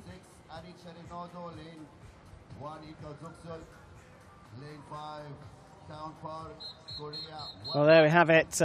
Lee leading that, but being pulled in but in the end by Nacheva, Ronaldo and Ozuksul. So the time's pretty close there, and still Uchiyama with a clear 7-second lead in the pool. Turning this round pretty quickly here in the pool with everything all on one complex here in Alexandria. The athletes have very little time to rest as we take a look back at the second swim heat here in the women's semi-final at the World Cup final in Alexandria, Egypt. Awesome shot that we have there of the athletes underwater. You can really see that dolphin kick that they make use of. But definitely in this 200 meter and a 25 meter pool comes down to those turns and making use of every single part of that underwater to clip off any second in the swim. Heat 2 of 3 done and dusted. Here's the lineup for the third heat. The top 6 athletes at this stage swimming against each other in the pool. Farida Khalil will lead them out from Colleen Flavin, Anna Yurt, Blanca Bauer, Veronica Novotna and Anastasia Malashanoka. Fastest time here, 2:11:43. And guess what? It's the 14-year-old Egyptian Farida Khalil. She's not just good overall, she's good every single one of the disciplines. Not only is she an Egyptian pentathlete, but she represents Egypt in fencing, swimming, and I think in some athletics too. So she's really a victrix all around.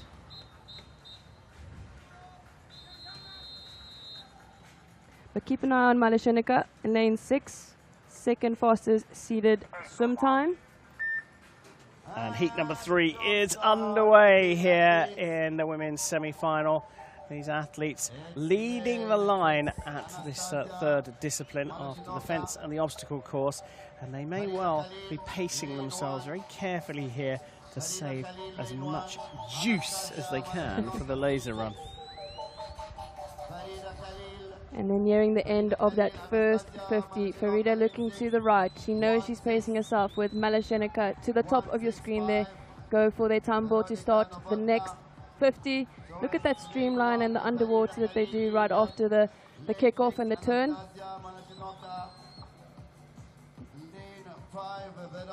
Great rhythm from Khalil. But it's Malashanoka is also trying to keep up with Khalil in lane 1. Novotna not too far behind Malashanoka either. I was just about to say, it looks like Bauer and Novotna are pacing themselves off Malashanoka.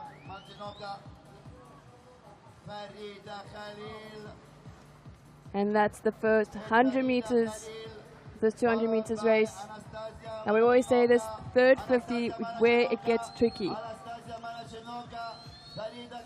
It's about keeping that rhythm, keeping the momentum that you built through the start of the race.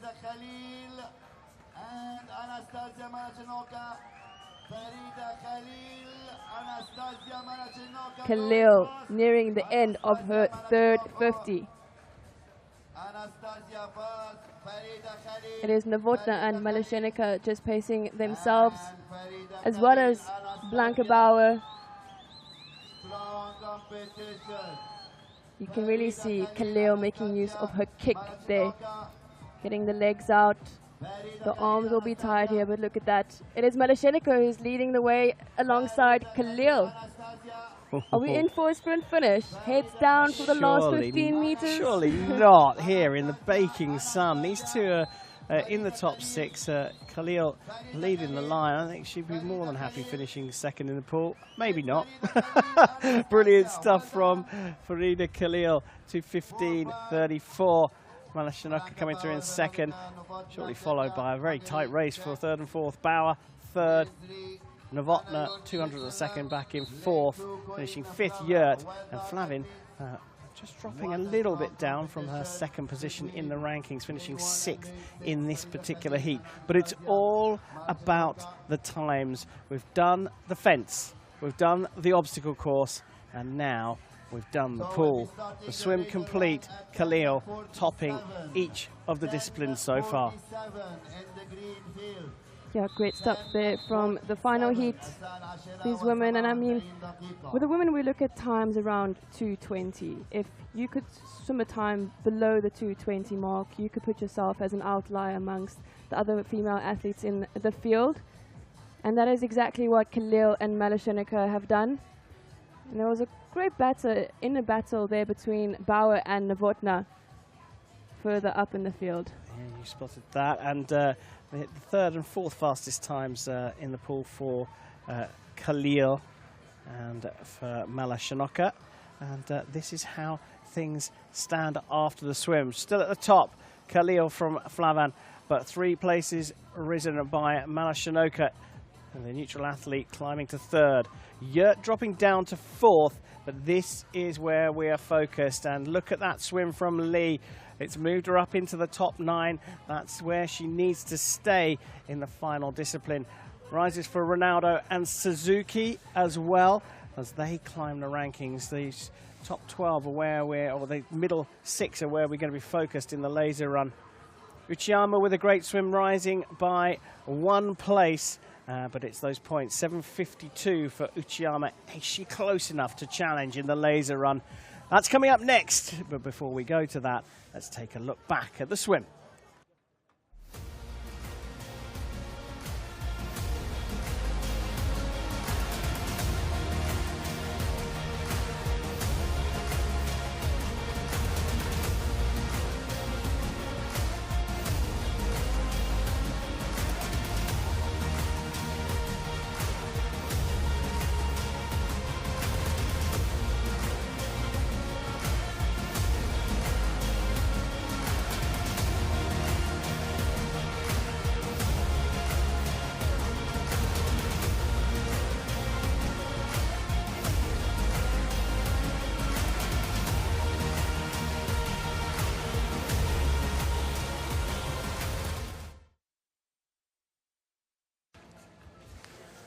Three events down, only the laser run to come to decide who will make the final. And we are going to be looking at that middle group as the athletes make their way from the 25-meter pool back into the middle of this fabulous arena. The laser run, 3,000 meters of run. The athletes will go around the first lap, avoiding the range to start with. When they come round past the finishing line for the first time, they will go into the range for the first time. 4 visits in total to the range, hitting a target 10 meters away 5 times is the order of the day before you progress around the rest of the 600-meter lap.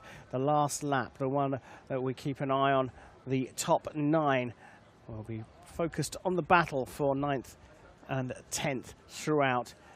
As we look at the 1, 2 and 3 positions in the range, it will be Khalil and Flavin in positions 1 and 2. And this course all being run on the grass. It's very soft, should be kind on the knees, but when you take a look at this point of view the athletes get coming into the range. This shot in the evening sun yesterday, this POV, and point of view. I've got a camera on the head of an athlete taking to the track. I come around the outside, and there aren't many tight bends here. I take a little turn around. This is probably the tightest of the bends, so it'll be interesting to see the line. But whilst the grass is comforting on the knees, it can be a bit heavy underfoot. So we'll be looking for athletes to pace themselves through the first couple of laps to save up energy if they require a sprint towards the end. They'll complete a little loop of the inner circuit. So back and forth, up and down this athletics arena before another of the tighter turns. Coming around this final bend, back onto the outside of the track, and then through racing for the finish, or for the first few laps, a return to the range, as we see here on this lap on the outer ring, going back to the range. Yep, so shout out to Genevieve, athlete from Australia, for that POV. And we'll have the athletes just doing their final finishing touches before the start of the laser run, whether that be caps on, last few shoots in. You don't ideally want to get as many shoots in before the start. Don't want to have a bad shoot.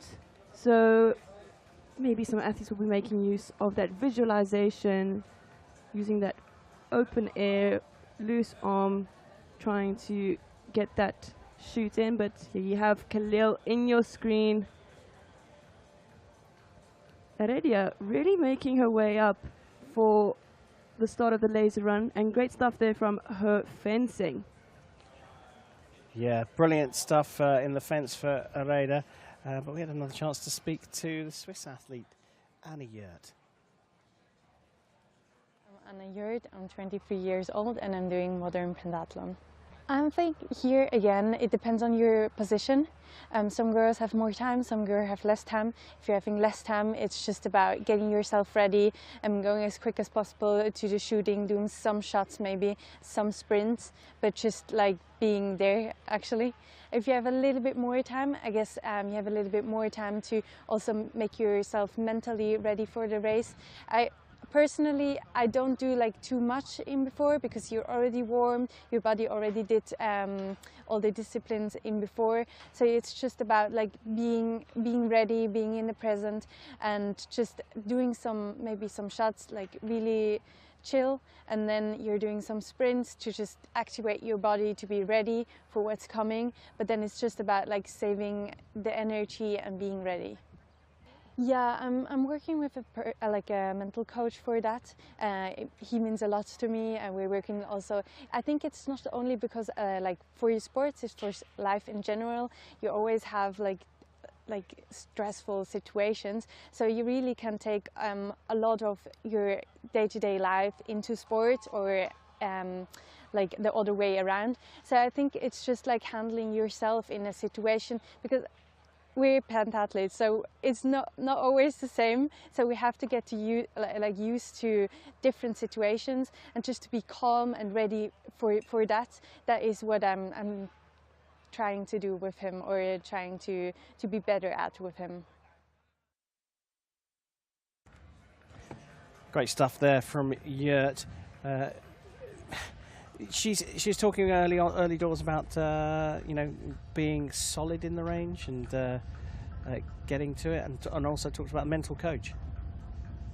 Yeah, she really picked on some important points there, just being as a pentathlete and being present at every single discipline in the race, making sure that not only are you physically ready, but mentally ready for that battle. And I tell you what, it's a mental thing, having to climb your way up the ranks.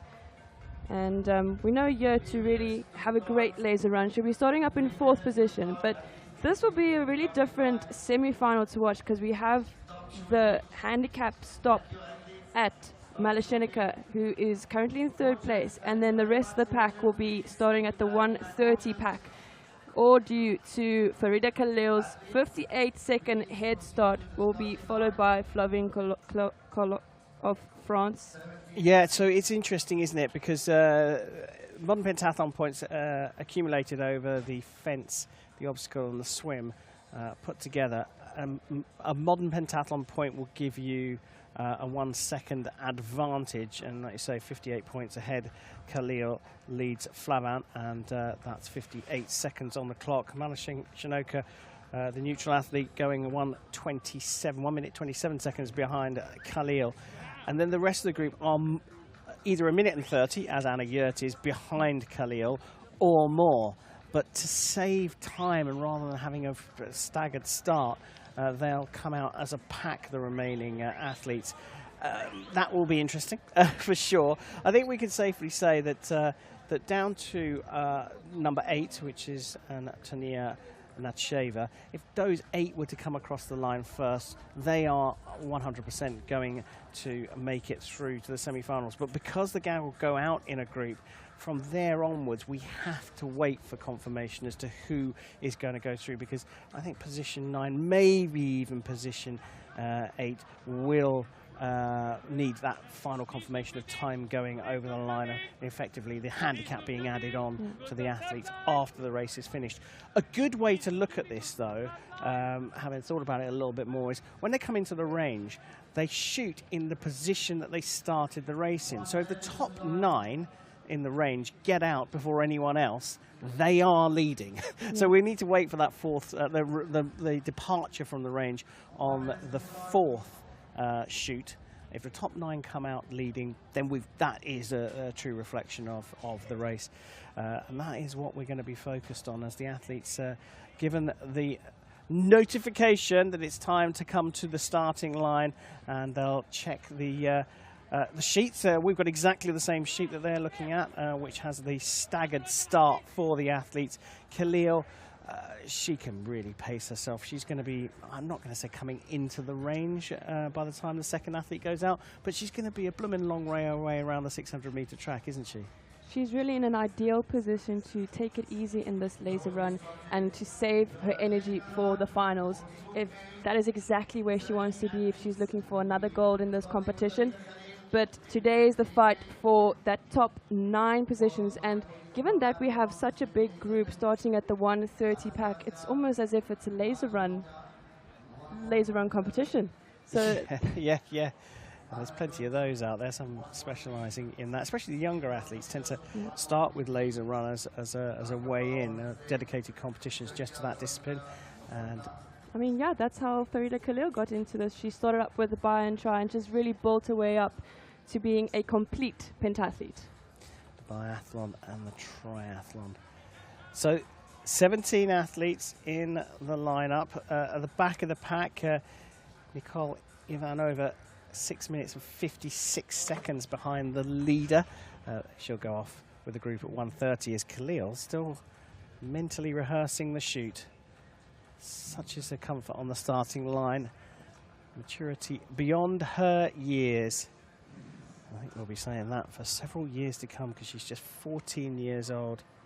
She said after winning the Junior World Championships last weekend in Hungary, her focus immediately switches to trying to get a medal here and making her host nation proud here in Egypt. The geography of the country, Cairo, the capital, is about a 4-hour drive south of here. We're on the northern tip of Egypt. And the baking sun will certainly play its part in here. We have a group going out all together, but they're actually pretty tight on time. Yurt, Ozyuksel, Bauer, Novotna and Natcheva. That's 4th to 8th. would, with the normal staggered run, go out just 4 seconds apart from each other. So the athletes will start with a formation lap. There's one lap before they get straight into the shooting range. Here we go, the laser run, a place in the top 9 for a place in the World Cup final. Farida Khalil of Egypt comes out of the start area, and she has a 58-second lead as she makes her way around the top bend, coming around the outside of this track. There's an outer loop and an inner loop, and she has a very, very significant lead. And the other athletes will be absolutely dying to get over the start line and get this race underway. Colleen Flavin getting ready in the starting area as already Farida Khalil makes her way to the inner loop around the bottom bend. And this is going to be interesting because we're going to see Khalil probably going in the same direction as the number 2, but another 600 or 500 meters along the line as Flavin comes out of the start finish straight. Another 29 seconds before number 3 comes out, Mala Shanoka, and then the big group bunch will come out behind her. Khalil coming into the second part of the inner loop as Flavin makes her way down around the outer loop. She's setting a little bit of a pace, the French athlete, as Mala Shanoka comes out, and then the gaggle follow. This for a place in the World Cup final in the women's competition here in Alexandria. And Mala Shanoka could get swept up by the pack pretty quickly here. So we have Mala Shanoka, Uzuksu and Bauer, as well as Yurt, the laser run specialist leading this pack, but not too far behind is Heredia. Heredia, who started off in 11th position, will be looking to build her way in towards the final qualification. Well, meanwhile, coming past the start-finish area is Farida Khalil, and she'll go into the range for the first time with that significant lead. This is the pack that we are looking at. Anna Yurt leading this group at the moment, and there is Khalil entering into the range. Settles herself down. 5 hits of the target is what she requires in order to get out. She's got 2 of the 5 already. Farida sitting on 3 green lights. Struggled in the beginning just to get the nerves out, and it's off for Khalil. Flavin is just finishing the last 200 meters of her first lap.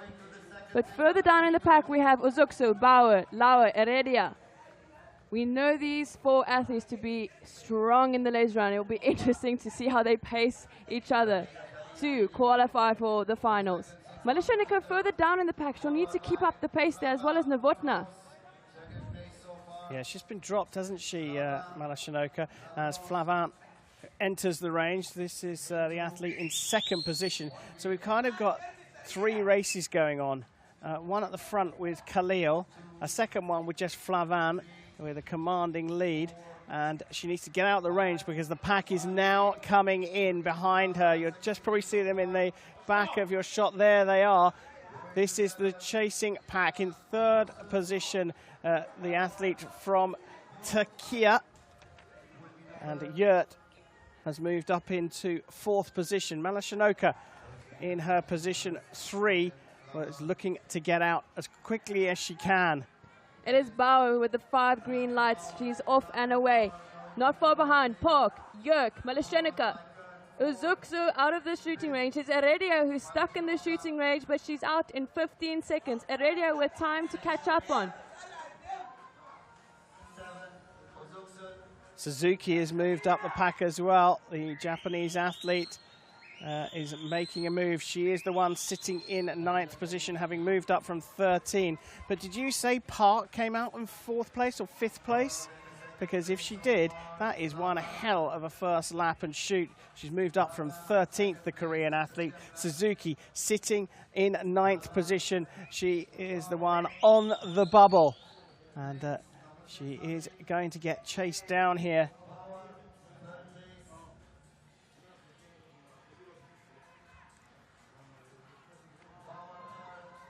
That's Suzuki in your screen there, and just above of her is Laura Heredia. Oh, remarkable move from Nicole Ivanova, moving up from 17th into 10th. She is the one that is hunting down Suzuki. Suzuki sitting in the 9th and final qualification position for the final.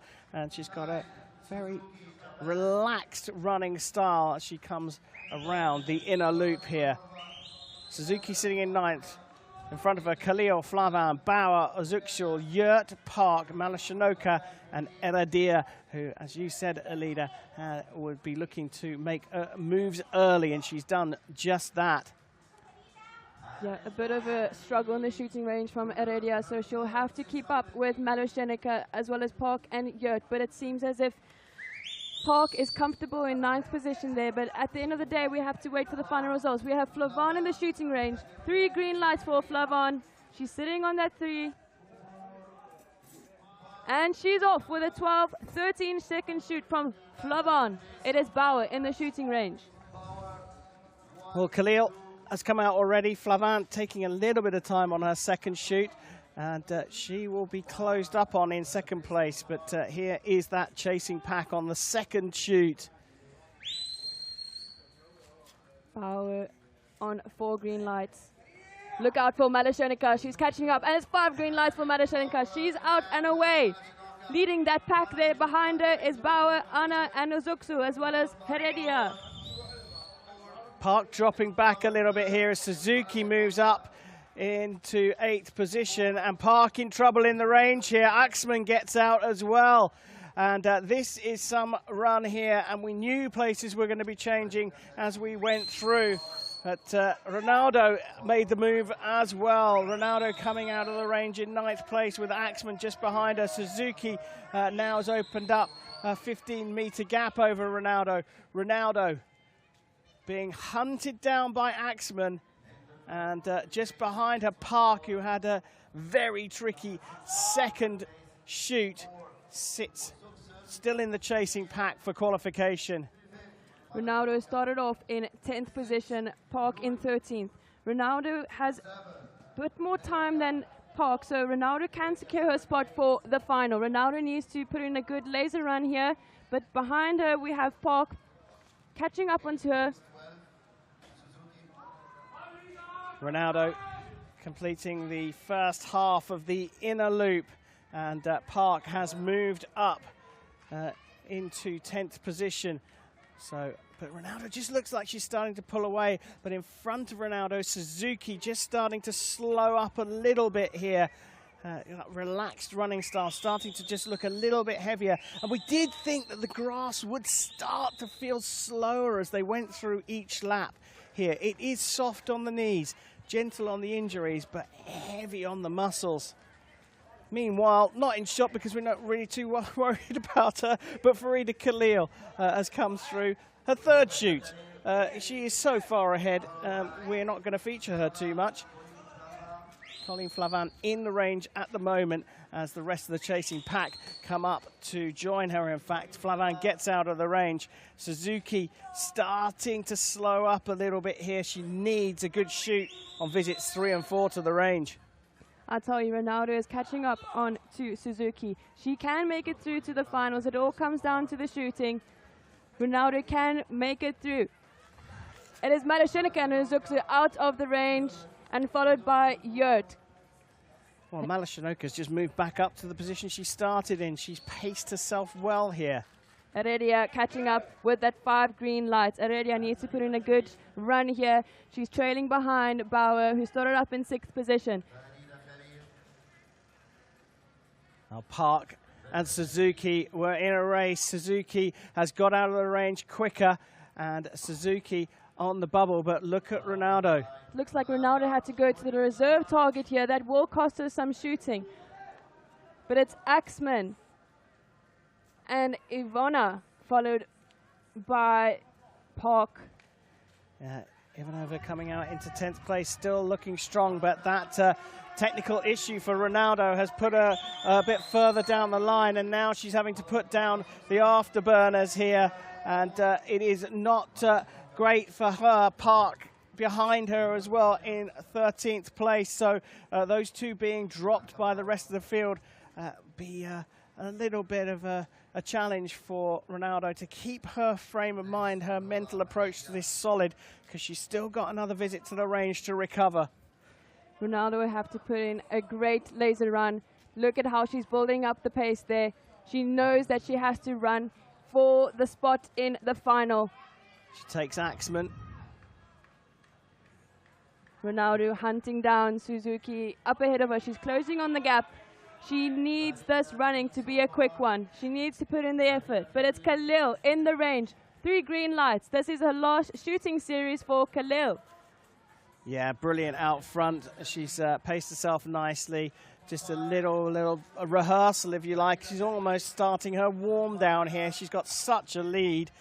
Khalil is going to make it through to the final with no real surprise. Flavin getting hunted down a little bit here, but you fancy she's pacing herself as she goes into the range.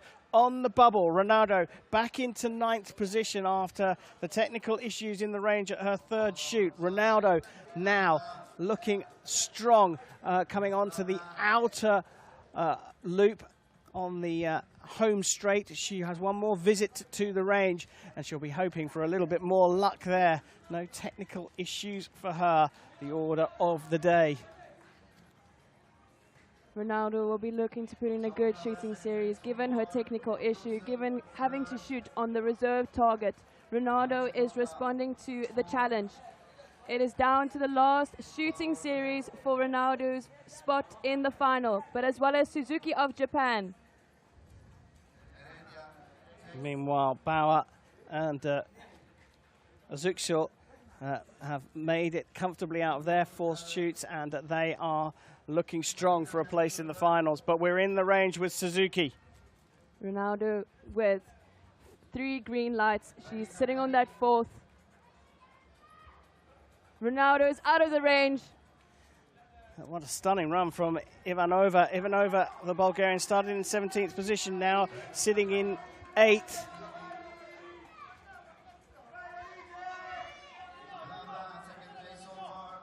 So it's the fight for that 9th position. Ronaldo, Suzuki, Ivanova and Park. Not too far behind, we have Axman, who started up in 15th position, but it's a fight for the 9th position. Ronaldo breaking away in 8th position. She's got a little bit of breathing space. Coming up behind her, Suzuki. Khalil going to come across the line comfortably in 1st position. Ronaldo's broken away in 8th now. Suzuki being hunted down. Ivanova being swept up in the final lap. She got herself into a top 9 position. And Flavin is going to come across the line in 2nd. The finishing line, picture in picture. We'll see Flavin just coming through. And there she goes over the line. Given the handicap start, we know athletes have to fight for every single second in this laser run. We'll only have confirmation of those qualifying times afterwards, but it's Ronaldo who is setting flame to that last 100 meters, as well as Suzuki behind her. Yeah, they've broken free, haven't they? 8th and 9th. Ronaldo just having a little look behind her. Ronaldo's going to come through solidly in 8th. Suzuki just putting on the afterburners to prevent any chase from behind. But Ronaldo comes through in 8th. Suzuki in 9th position.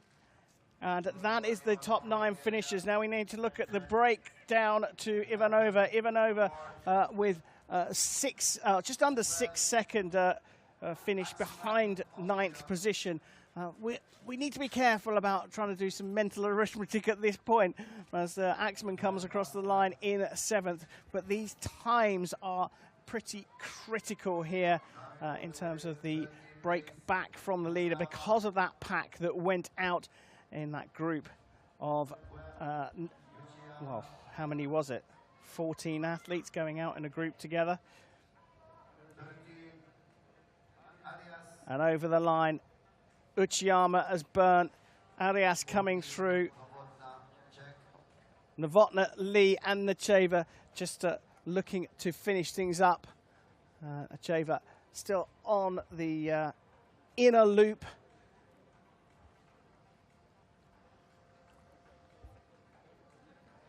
And being dropped from 9th place. Lee crossing the line in a handful of seconds in 16th position. I can safely say that she won't be featuring in the finals, but wants to set a time here at the World Cup final. Has done a brilliant job just to make it here and is fully spent as Nacheva, who started in 8th, comes over the line in 17th position. And that completes the laser run here. We can safely say the top 6, perhaps 7, are through comfortably. And Ronaldo and Suzuki will just wait for that final confirmation. I think Ronaldo's probably safe as well. Yeah, I mean, great stuff there from Ronaldo. I mean, she was under a really difficult situation where you're not quite sure what happened with the target, but moving to a reserve target definitely means that your designated target might have had a technical difficulty with. So, I mean, that can really rattle you in your laser run, especially in your shooting, which it all comes down to that mental game and that mental focus. But great stuff. Suzuki started off in 12th, finished the finish line in 9th.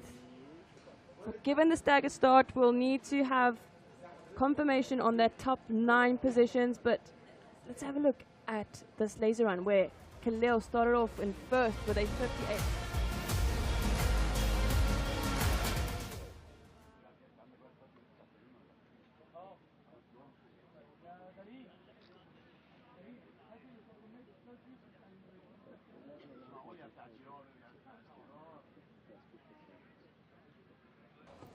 Well, Khalil was leading out the front, had a supreme lead here. She did struggle with that second shot in the first shoot, didn't she?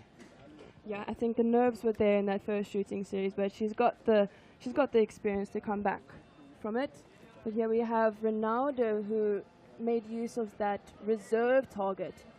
Yeah, that was tricky for her, wasn't it? She finished in 8th place, and I think I can pretty much safely say that she is likely to be through. I think Suzuki's probably safe as well, because it was Ivanova who came through in 10th position. And let's not forget her official drop or handicap was 6 minutes 56 seconds. In 11th was Park, who started 4 seconds behind her Suzuki officially. So I think Suzuki's going to be safe. We have to wait for that final confirmation, of course. But Khalil, we can say for certain, I think, she's safe. Yeah. She's through. Flavin coming through in 2nd. Ronaldo crossed the line in 8th position with Suzuki just behind her. And Suzuki just putting on the afterburners, not because of the chasing pack, but because she wanted to make sure that time was the best possible time she could get to confirm her place in the women's final here at the World Cup final. Great shot of Farida and her support team, father, brother and coach. Suzuki of Japan, who hopefully made it through to the final. And it looks like on the final standings we'll get confirmation on. Yeah, we're just waiting for that. We've had a sort of unofficial confirmation that it's Khalil, Flavin, Bauer, Ozukshul. Well, here we go. We're going to have final confirmation here. Khalil coming through the top, in control of the first women's semi-final. Flavin paced herself with Phil. Bauer recovered from a bad fence to finish in 3rd position. Ozukshul of Turkey through. The neutral athlete, Mala Shanoka, was dropped early in the run, but she paced herself nicely to finish 5th. Yurt of Switzerland did well, as we expected. The Swiss athlete finishing in 6th. Now, the crucial final 3 places.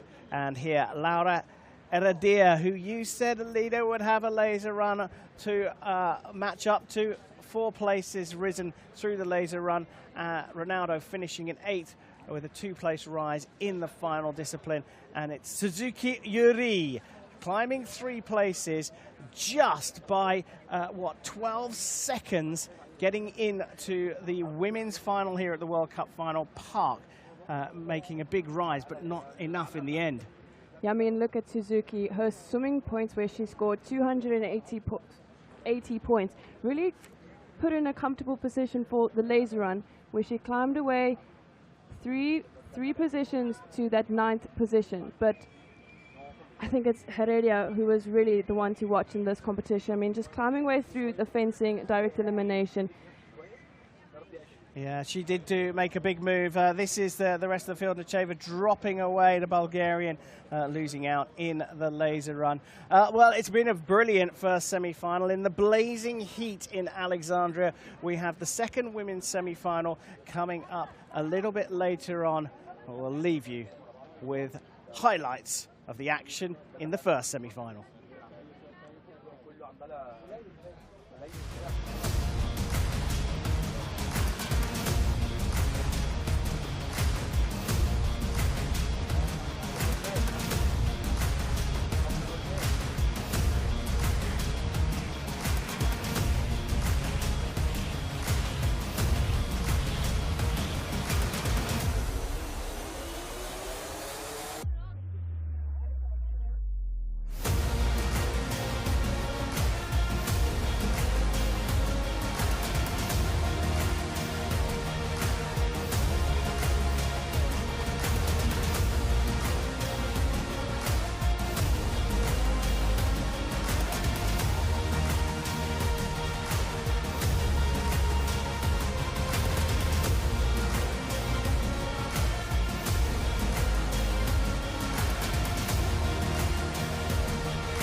Marroni hanno conosciuto